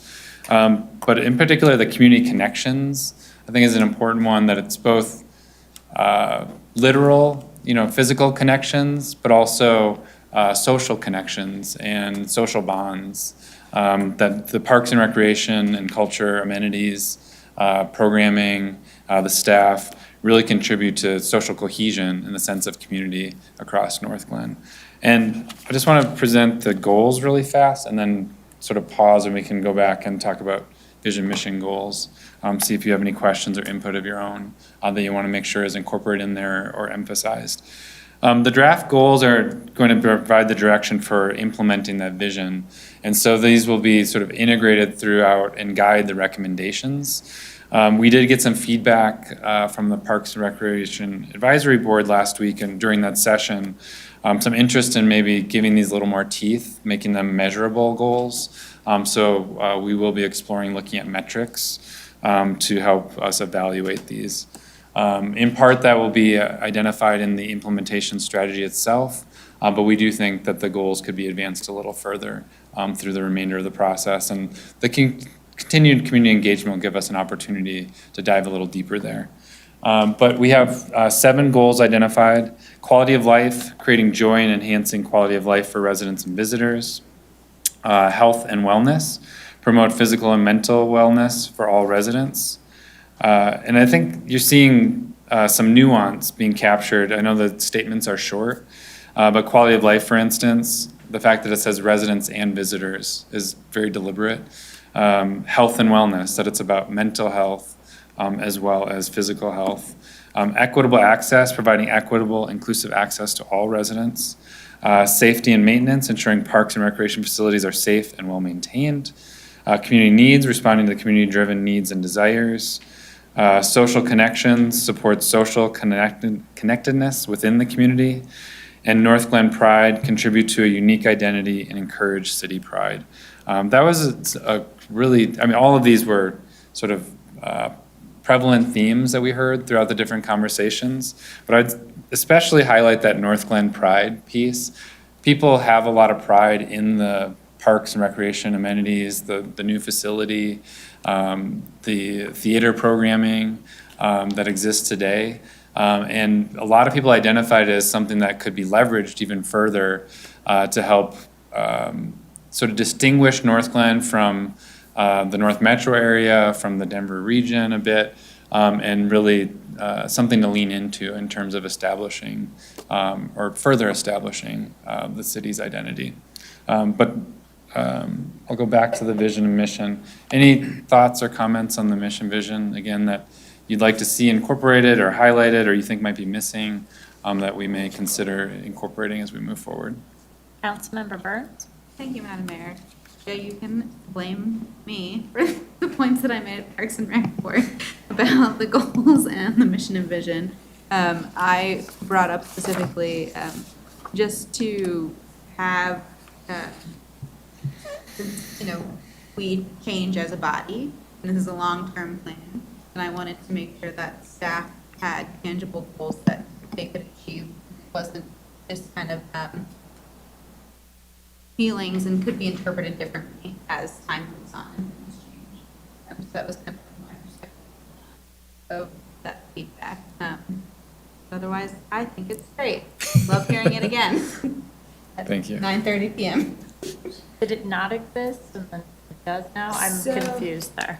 To me, the goals are very feeling as opposed to metrics or like an actual Oh, goal. got it. Okay. Like a, not jargon us. Aspiration. Yeah. Yeah, but like a key performance indicator, something more than I'm looking for. Like what will we be doing over the next year? How do we get there? That is how my brain works. Mhm. And that's kind of like what I was saying, because like quality of life, we create joy and enhance quality. What does that mean? How do we measure that? As if it's going to be labeled as a goal, right?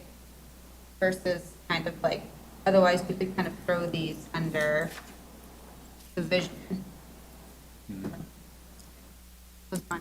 The other thing that I would add there is typically with a plan such as this, we will be developing recommendations moving forward in the process. But it's also difficult to anticipate every opportunity that may come before you all, every challenge. So we're going to do our best. That's what we do as planners. But there will be unforeseen opportunities and challenges. And so having a rubric, if you will, around the goals, something that is a little more measurable, can also help in decision-making moving forward. If you are deciding between two things or prioritizing between things, that can be helpful. I wonder if it's just the word goal, because like I even think about our strategic plan, there are strategic priorities, not necessarily goals the way you're defining it. So I don't know if that's the word that's an easier fix, is change Yeah. that one word instead of changing all 7 of those. Well, and there will, and I think Amanda had pointed it out in the Parks and Rec Advisory Board meeting, we do have an implementation section that will clearly, say, we want to complete this project, we want to complete this many miles of trails, and, things like that.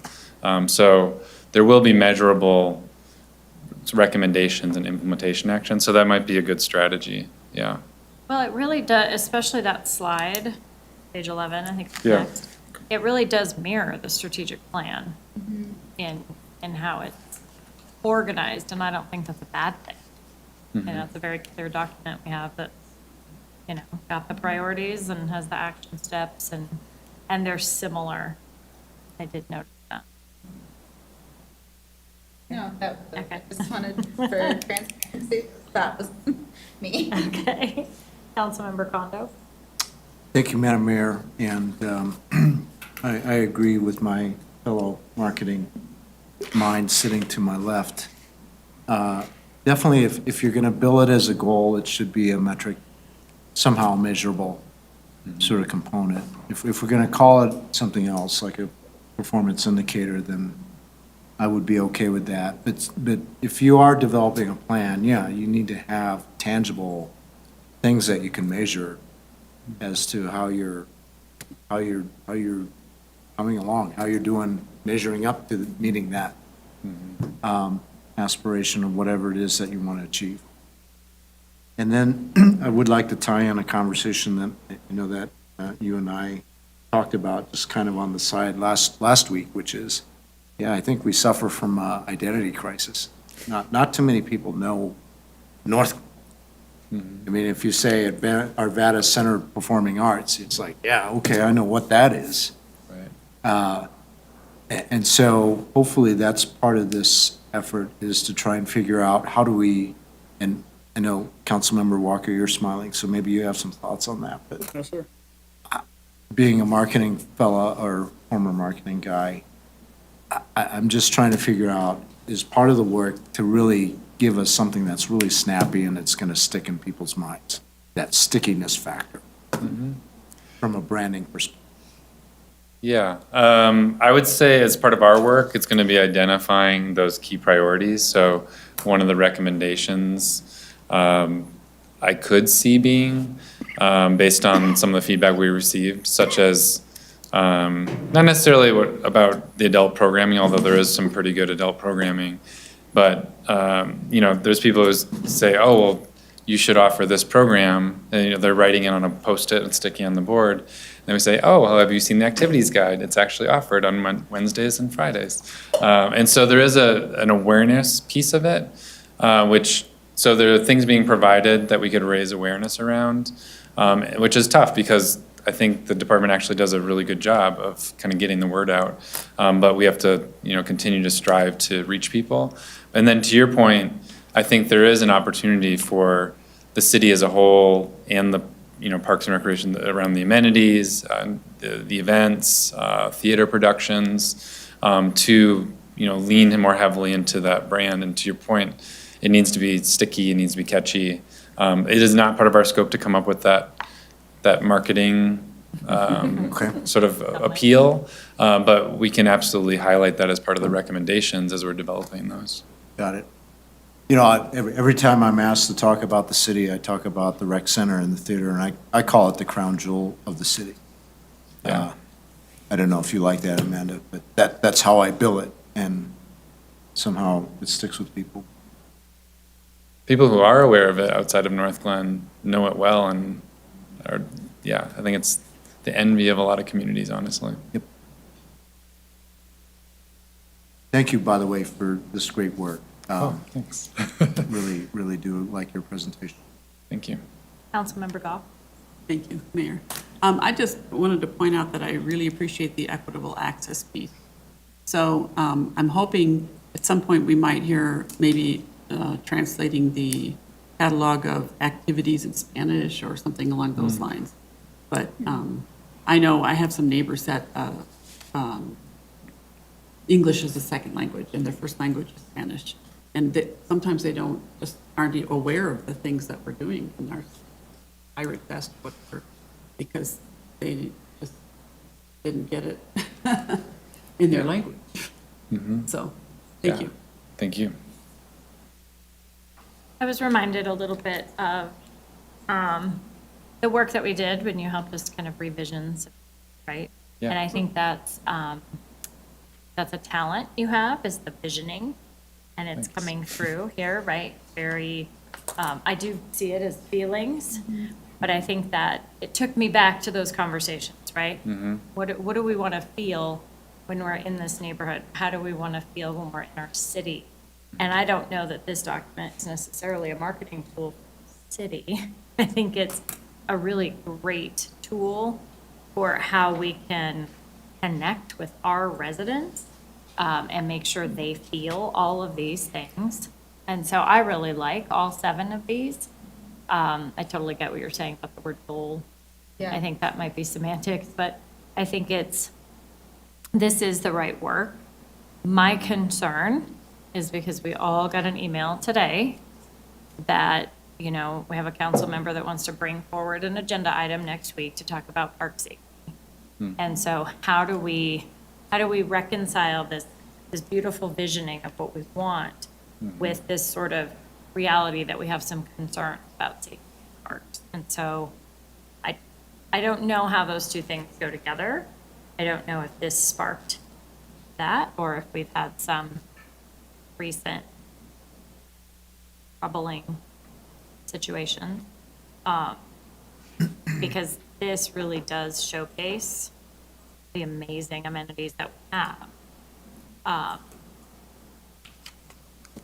So I don't know where that, I think there was a request to talk about it next week. What do you think? My understanding of Councilmember Brown's request to have that conversation, it was prompted by a recent incident at E.B. Rains Park, specifically in the skate park area. It was a couple. We had the Well, other so the incident. most recent one is Yeah. what I mean. I'm not saying that there haven't been others. Yeah. Just most recent prompted her to ask for this discussion. Yeah. So that's my understanding of the conversation Monday. Now, I did clarify with Councilmember Brown, she doesn't expect staff to come with any recommendations or that this is a conversation for council to have. But I think that's an important step in really grappling with how do we move forward? What does safety look like in E.B. Rains Park when you're talking about the feeling component? And I think we've got to figure it out, and how do we measure it? Because we could go back a couple years to a prior conversation that we had about E.B. Rains Park, and there's been steps that we've taken along the way to address elements of that, but we continue to have this challenge, and so. I mean, it's all a combined conversation this evening, but I'm looking at, like, you use the phrase, what is your standard of service? What's that phrase you use? Level of service. Level of service. So when I look at slide, I don't know, on page 17, where it talks about the condition of the amenities and what is our level, like, are we okay that we have 14% that are concerned? Like what? So I don't know if we have an internal standard, like, oh, we hit 80 and we feel good about it, or? Well, Amanda can give you her take on it, but my take would be, I mean, this ties into the conversation around having greater flexibility with the general fund and wanting to further invest in park amenities. So when I walk Huron Crossing Park, for example, when I walk my dog through Huron Crossing Park, I can look at a trash can and say, I know we can do better. Right. What are your thoughts? Well, I'm just going to jump in for a minute just to kind of, I guess, kind of help the conversation along. In that, as we look at our long-range plan, we're really looking at setting that framework for 10 to 15 years. And so it's what direction are we setting for ourselves so that we're able to identify that level of service, right? It may not be what our level of service is right now today. We have our current plan that was adopted in 2017 that's been updated over time, really focuses on projects that have already been established or a level of service that has already been established based on a budget that existed in 2017 and that's been updated over time. And so as we look at these draft goals, this is what we aspire to. And to Councilmember Burns' comment about these don't necessarily have tangible metrics associated with them, but as we get to a point of having an operational or having that that operational plan associated with it, that program plan associated with it, they will have those more tangible goals associated, right? So we're really early in this process still, or I shouldn't say really early, we're like halfway through, but we're really early in the portion you're seeing, right? This is the first part you're getting to see this data. This is the first time you're getting to really wrap your heads around it and be able to see the outcomes of the survey, the outcomes of those focus groups, the work that MIG has done to pull all of that together and be able to compile those thoughts into what you see here on the screen, which is our community members saying, from that survey data so far, and from what MIG has been able to pull together, from what staff has been able to observe and hear, is this is what they're hearing from our community, is these are their goals. This is what they want our park system to be in the next 10 to 15 years. And for some of them, some of these things really exist already. For some, these things are things we're striving for. They may not exist yet. And that's, as we're developing a plan, that's okay. I'm not necessarily that it's okay that they don't exist yet, but as we're developing a plan, it's okay, because that's where we're going. That's why we need a plan. As we get to the later pages, and Jay will open up conversation for those later pages, and we're setting that level of service, as Heather mentioned, that's where we start to get into those budget conversations.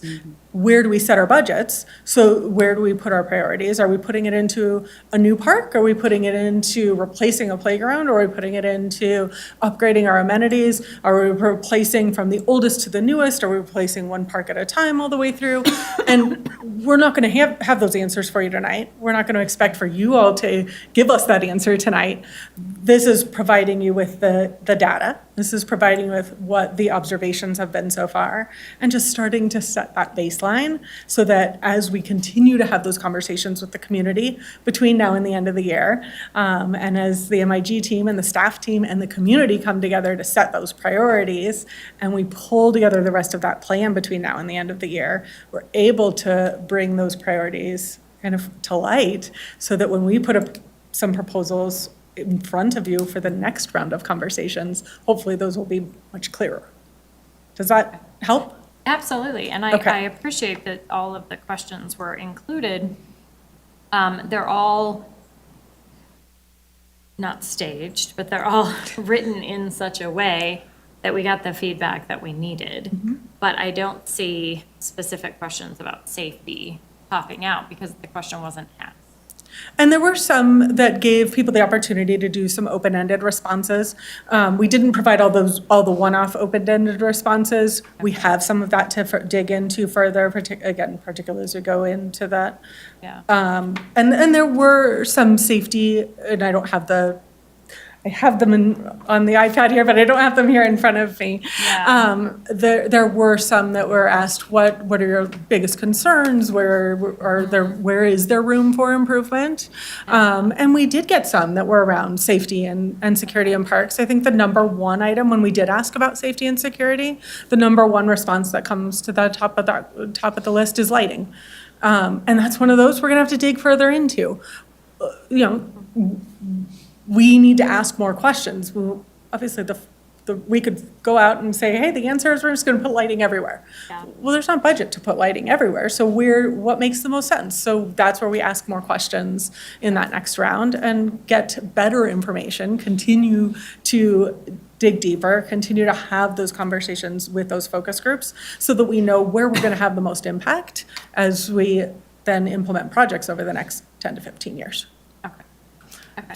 So I guess I'm just wondering if we need an actual discussion item around that, or if Councilmember Brown can just elevate it to bring presentation.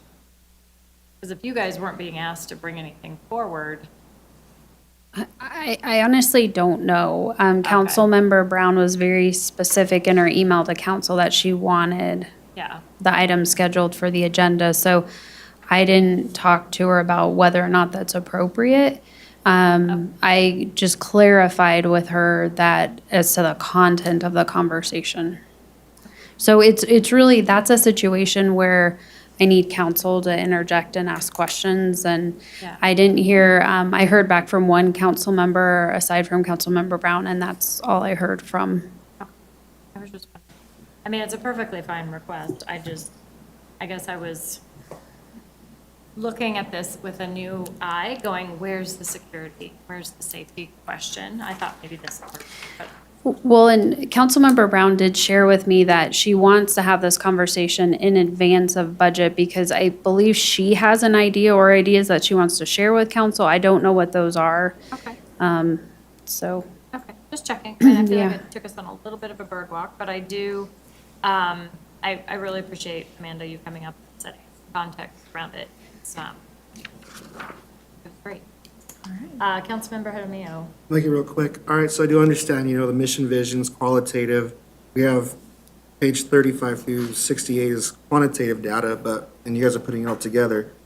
But one question I do have for you guys is, I noticed, when I look at the map, in the top part of Ward 2, it still says City of Northland. So is that area right there, that would be East Lake Park, East Lake 1 on page 20? May I pause you for a moment? Yeah.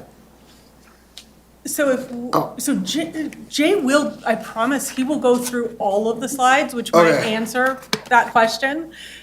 So if you want to do questions just on the goals, vision, and mission, or feedback on goals, vision, and mission, Okay. he will absolutely He's go not through done. all of those other slides. All right, I was just seeing it wasn't listed as a park, so, okay.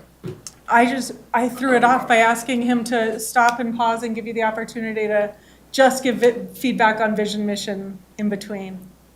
Right. Councilmember Kondo, do you have a question? Yes, I believe it's relevant to the topic, and so, thank you, Amanda, for explaining that. My recommendation and my reaction to this is it's really not draft goals, I think it's draft vision. These are really vision aspirations that I see here and not goals. So that is how I'm reacting based off of the discussion. Yeah, and it sounds like everybody's in violent agreement. And then just for, to help people with the packet, page 49 talks about the additional lighting and the safety, if you want to see that. So I just thought I'd invite council's attention. Thank you. Sorry, Jay, we interrupted you. You Carry on. know, It's I fine. asked you to interrupt me. Oh, wrong Jay, sorry, I have one more thing. So for identity, North Glen is home. It's on our logo.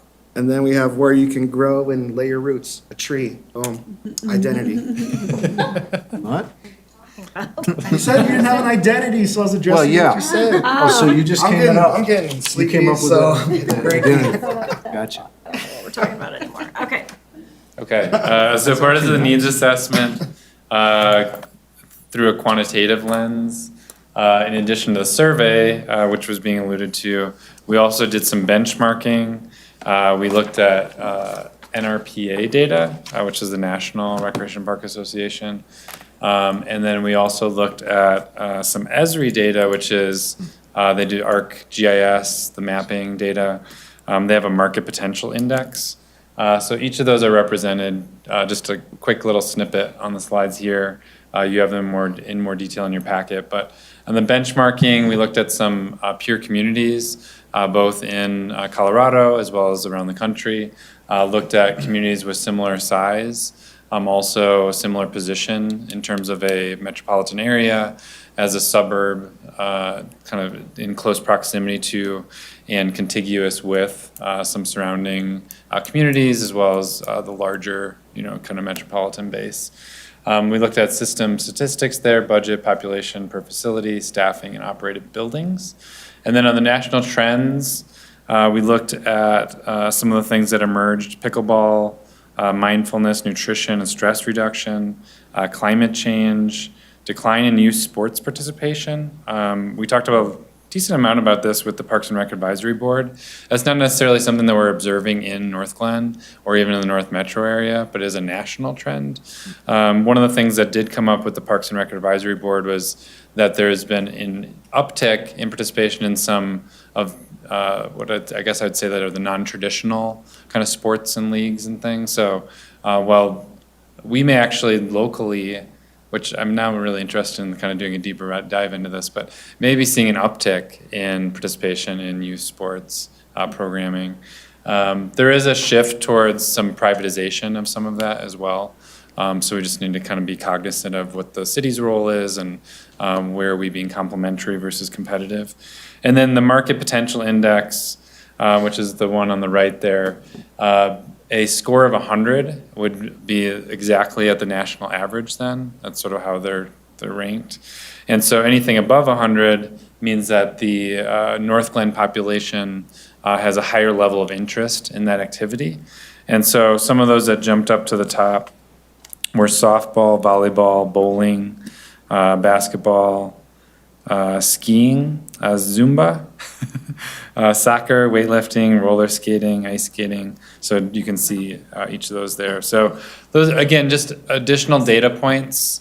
And I think as Amanda pointed out when she was up at the podium, we will need to do a deeper dive into some of these, right? Like especially these that are coming from national data sources and seeing, is this actually reflective of the way the residents feel, people who are visiting or could potentially visit North Glen feel. The existing system map, I did want to acknowledge that Jesse has been working with GIS staff to refine some of the boundaries within these, the categorization, and making sure that we're accurately reflecting both the geographic location, but also the size of these, because they do impact then some of those level of service calculations. So we're in the process of finalizing those.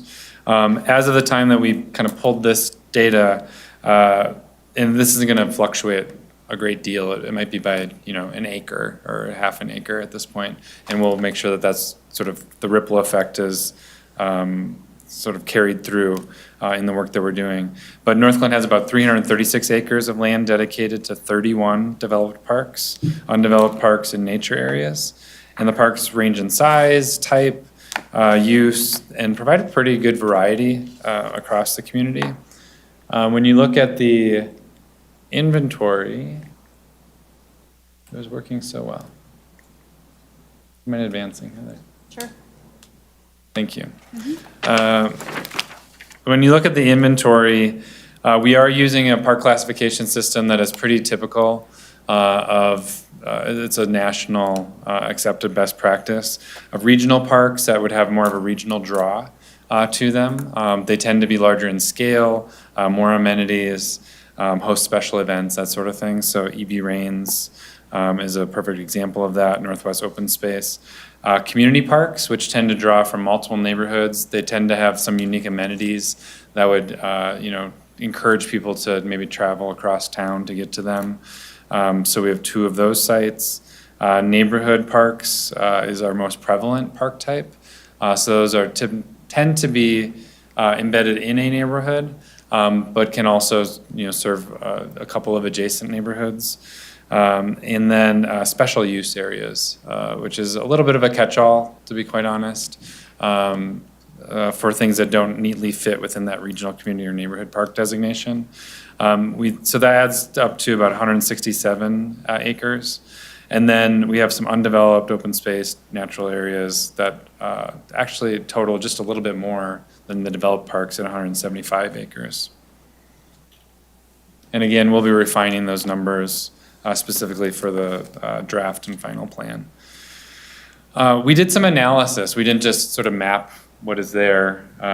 We looked at, this was one of the first steps in looking at access. And we understand that there's a lot of different aspects of access and equity. Physical proximity is just one, just kind of scratching the surface there. There's elements of affordability, there's elements of cultural appropriateness of different activities and cultural reflection. But when we looked at the physical proximity, about 88% of North Glen's nearly 10,000 homes are within a half-mile walk of a developed park. The residential areas not within a walkable access to a developed park tend to have walkable access to a neighboring jurisdiction's parks, schools, or a planned park. And so within a half-mile of North Glen's boundary, it's pretty interesting. There's approximately 31 other parks and outdoor sports facilities. So North Glen residents really benefit from being surrounded by other communities that have pretty high level of service. In addition to those 31 parks, there's 5 nature and open space areas and 2 recreation and community centers. And then schools actually provide 14% of homes with walkable access to play areas and recreational amenities as well. And then Odell Berry Park is going to help fill that gap in central North Glen. And then the recently built Pasture Park will be serving that Carl's Farm area that you're seeing sort of uncolored in the northeast portion there. Looking at, well, I guess looking in before I advance, the parkland deficiency. So this is a typical approach to looking at level of service for parks. It's acres per 1,000 resident. There is a movement to expand that look, understanding that there are a lot of communities now that are in the similar boat as North Glen, where there isn't the luxury of going out and acquiring additional land, or that there's enough development happening that we can dedicate enough parkland to, fill these deficiencies. And so park access is a big piece in terms of that walking distance to facilities. But it'll be really important for us to kind of think creatively through this process about how we're providing those amenities, providing those experiences, giving the folks those feelings, as the mayor aptly pointed out, that we're articulating with the strategic priorities or vision elements or whatever we call them, that is not goals. And so you can see that there's some deficiencies identified using those more traditional level of service metrics. But again, because of the great distribution already, because of the opportunity to program those spaces, maybe even incorporate some flexible different amenities, we feel as though the focus should really be on sort of investing in what is there already. And then obviously, if with any new development or redevelopment, sticking with the park dedication, which would in fact improve that level of service to a certain extent. So in this first category, parks and open space, some of those top needs could be summarized as maintaining and enhancing existing open space and nature areas, creating more gathering spaces within the parks. This really emerged in some of our one-on-one conversations as well as in the survey results. Creating unique park features that contribute to identity. We talked about this the other night with the Parks and Rec Advisory Board as well. There's a bit of I've mentioned a few times, sort of the traditional approach to parks and recreation or parks and recreation planning. Well, one of those was to set standards for a neighborhood park. And a neighborhood park had to be, 5 to 7 acres. And these are factual numbers for certain communities. This is not specifically to North Glen. 5 to 7 acres. They did not have a restroom in certain communities. They had a playground, they had a picnic table, and they had a drinking fountain, and they wanted to make sure there was some shade provided. Well, when you apply those standards, most of the parks tend to look and feel similar. The differences come about because of maybe when they were developed, what vendor was used for the playground, that sort of thing. A new trend is really leaning into differentiating the parks, responding to the neighborhood needs that are immediately adjacent to the park. As I mentioned earlier, some of the cultural interests, maybe it's the age ranges that are in close proximity or we anticipate being in close proximity to that park. So that could be an opportunity moving forward as we start to dive deeper into looking at potential recommendations. And then finally, increased park maintenance. So, should I stop here or do one more? Pause and we'll just make sure everybody knows you're going to keep going. Okay, there's 2 more sections like this. Okay, real quick. Or 3 more, 3 more sections Councilmember like that. Councilmember Condo has his hand up. Thank you, Madam Mayor. So you talked about accessibility and walking to a park. I think one of the things that's most acute pain that we're realizing, especially with the rec center / theater, is the lack of parking space. And I'm making reference to an email, I think, that came to us last week. It was Rosie O'Donnell, or not Rosie O'Donnell, Rosie Barnes. It's late. It's 9:55, people. Although I did refer to the Parsons Theater as the D.L. Parsons, or Alan Parsons Project in my interview. Anyway, I know. but the thing is, okay, so the parking is, how do you reconcile that? Because we have our Civic Center master plan. And then you're developing this. How do we make sure that there are hooks and loops and things like that to account for adequate parking? Because if we're really trying to make the theater/rec center a destination, and we want to increase the amount of programming to get the return on investment, you're going to have to figure out ways to get people in and out of here very efficiently. Yeah. And I wonder, is that also part of the charter of this exercise? Good thing we hired you to work on that plan. Yeah, I know. So He so knows this- that intimately. So the scope of the playbook does not include a parking study for the Civic Center campus, but we just received an executed contract to actually assist you all with doing that work for the Civic Center campus. Okay. So looking at immediate, short-term needs, medium-term in terms of when this new city hall would open, as well as long-term when the Civic campus fully builds out, looking at the parking strategies, the demands, the needs. Because my concern is I don't want things happening in a silo. It ought to be a very holistic, sort of integrated, you're smiling in the back, Eric.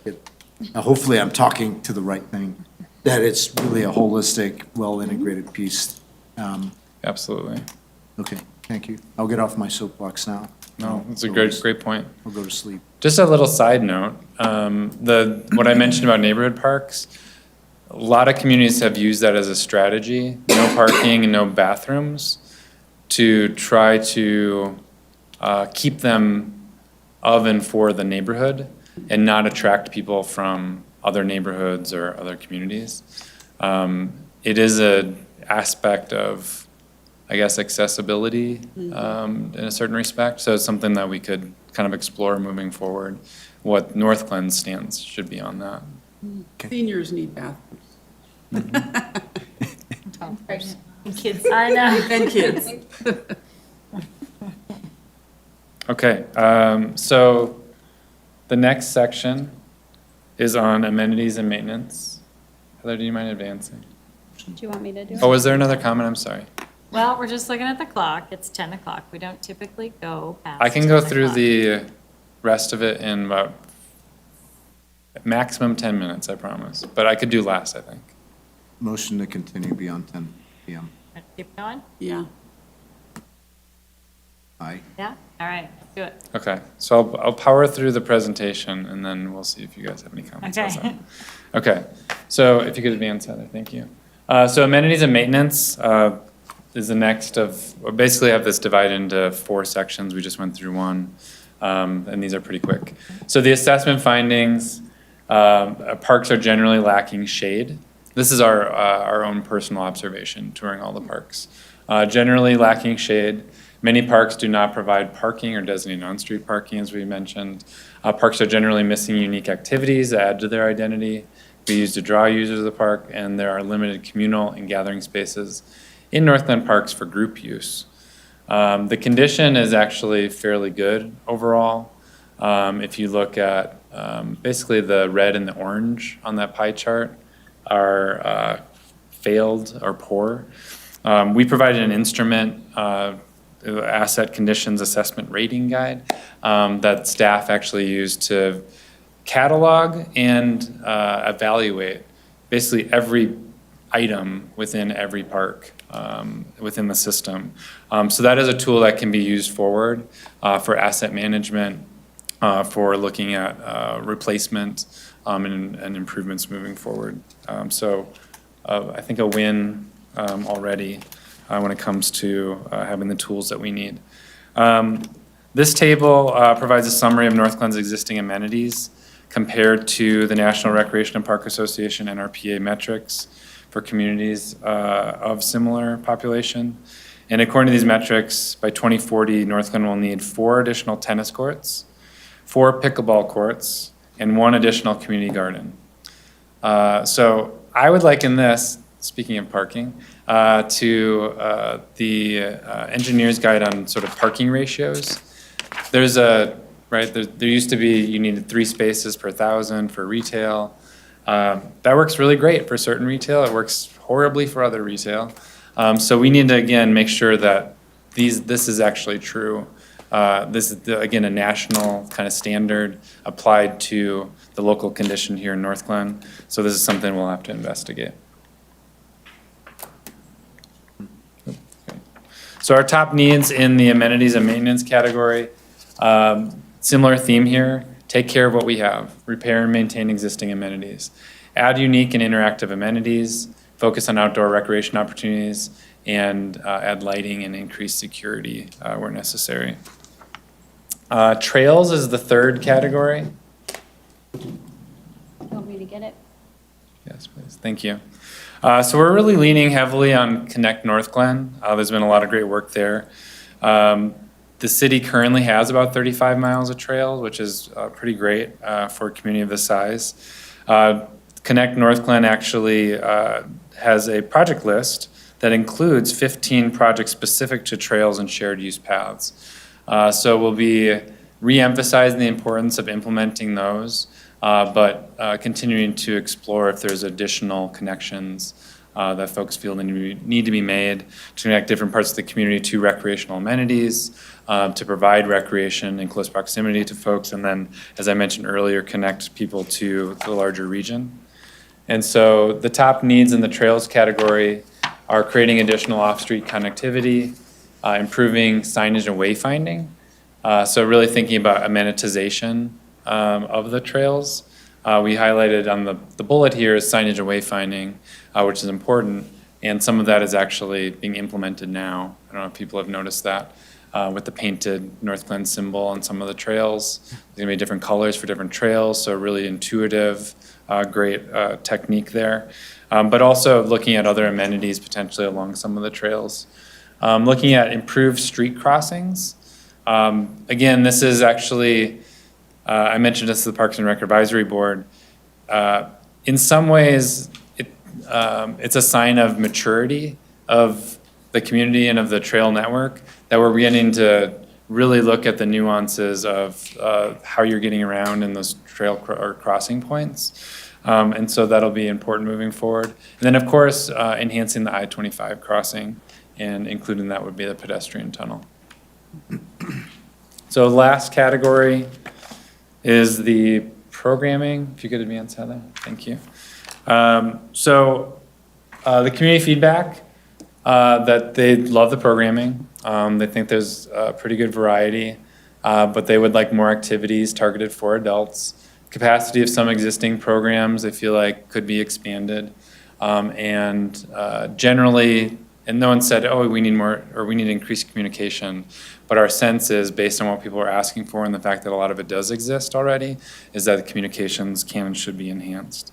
Specific programs mentioned for expansion or addition included soccer, gymnastics, adult performing arts, to expand upon the success of the children's program, judo, tai chi, young children's offerings, daycare, and other adult classes.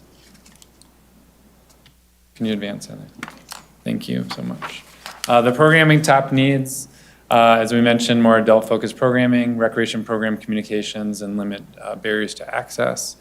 Higher frequency and variety of community events. Again, as Amanda pointed out, this is not a recommendation as of this point. This is reflecting what we were hearing from some of the community members. So we'll need to dive deeper in this and other kind of needs that were identified to see is that in fact a priority when compared to all these other things on the wish list, or is it a matter of just continuing to do the great events that we do already? And then expanding capacity for youth sports and activities. Could you advance one more time, Heather? Oh, one more time. So last slide here. Next steps. So moving into the fall, early winter, we're going to be developing and prioritizing recommendations and drafting the plan, ultimately coming before you for adoption. So thank you for the extra time. Thank you for going beyond 10 o'clock, and open to any questions or comments you have on the rest of the presentation. Mayor Pro Tem? Thank you, Madam Mayor. I feel kind of bad bringing this up right now because it's so late and our brains are a little bit dead. But it is something that I ran by and Amanda's aware of, that I got a request from a resident in terms of creating like community projects. And this came about from a resident in Ward 4 in one of the parks that was recently, I wouldn't say like severely vandalized, but had some graffiti. And this person wanted to fund a small community project and loved the idea of maybe having more community projects to like cover it up with like neighborhood art. It was a bench, a cement bench that was graffiti with some expletives in there, which I believe have probably been cleaned up already. Yes, you're nodding yes. You guys are amazing at doing that so incredibly fast. But she thought it would be a great idea, and she's even willing to maintain it, on a yearly basis. So that, talking about community engagement and possibly how this fits into the long-range plan, and community projects, what do you see, I guess, what would be steps for that community? I'm looking at Amanda because Amanda knows what I'm talking about. Yeah, Amanda mentioned it to me. Getting community engagement, yeah. Yeah, so she mentioned it to me, and I think it's a perfect example of a non-physical recommendation in the plan. Could be setting some policy for basically establishing a policy. So it's a recommendation to create a policy, because my understanding is that there's not a policy around that today. And I think it also fits in the category of thinking creatively about funding strategies in a small scale, but it would have long-lasting impacts on that park if someone could take that on. And so we'll be looking at that and other opportunities for more creative funding and implementation too. Did you want to say something? Yeah, I was just going to jump in because it's late. But what I would suggest is that we use that as an example in some of the future in the discussions we're having with community members as a way of, as Jay said, how do you establish policy around those things, right? So that we don't have random projects showing up in parks, that we don't have a way to kind of understand how do we handle when they get graffitied over, and then do we have to paint them, or somebody wants to put up a little library, or somebody wants to put up a new project in a park, and who's going to maintain it? Those are all really great. We'd love to be able to do them. So can we use this as a jumping off point to be able to put together a policy or a plan? And if the community embraces it, great, let's come up with a way to do that. And so I think this is maybe a way to start that conversation if you're okay with it. And I don't think it has to be specific to that project. I don't think it necessarily allows us to do that project right now, but it does allow us to have the conversation as a part of the next round of public outreach of if those kind of small community-driven projects are a desire for our community. I think that's the policy conversation we can continue to have, and then potentially it's something else that the Parks and Rec Advisory Board can take on as proposals that community members can bring forward and they can potentially vet and approve. I think for community engagement, it's important, and in community ownership too, in something on a small scale like that. But gives us maybe an opportunity to have those policy discussions, and then it's something that maybe is in the plan as a piece of that policy conversation. At least that's one approach we could take.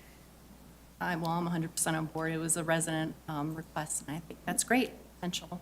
And then the second thing is pop-up parks. Is that part of this long-range plan where you don't need a whole lot of space?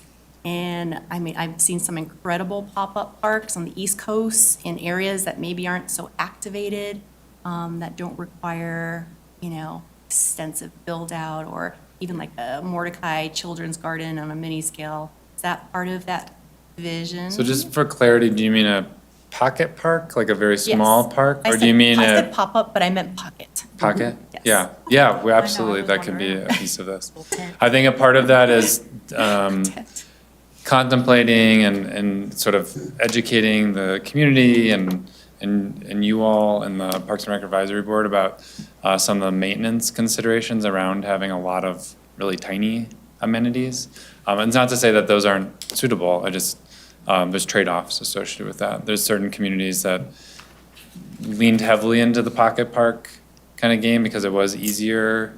It was easier to have developers actually improve those and provide them. And they realize that the maintenance associated with those, traveling from Pocket Park to Pocket Park, can be a lot. Again, it's not to say that we should not do that, that the community should not do that. We just want everyone to go into it eyes wide open, understanding what costs are, and the benefits may well exceed the costs. Yeah, absolutely. I'll leave it there because I know we're late, but I've heard it from lots of residents, and I know other council members have heard that concept before, and, in activated areas in terms of creating it. So I just want to throw that out there. Yeah. And that's all I will say, 'cause it's late. Thank you. All right, I don't see any other hands. Thank you, thank you, thank you. Yeah, thank you all so much. I appreciate the context, and thank you for keeping us focused this late hour, and thank you for your patience. Nice to see you Of again. course. Yeah, great to see you all. Thank you. Thank you all. We will be back in a few months with the next round. Cool.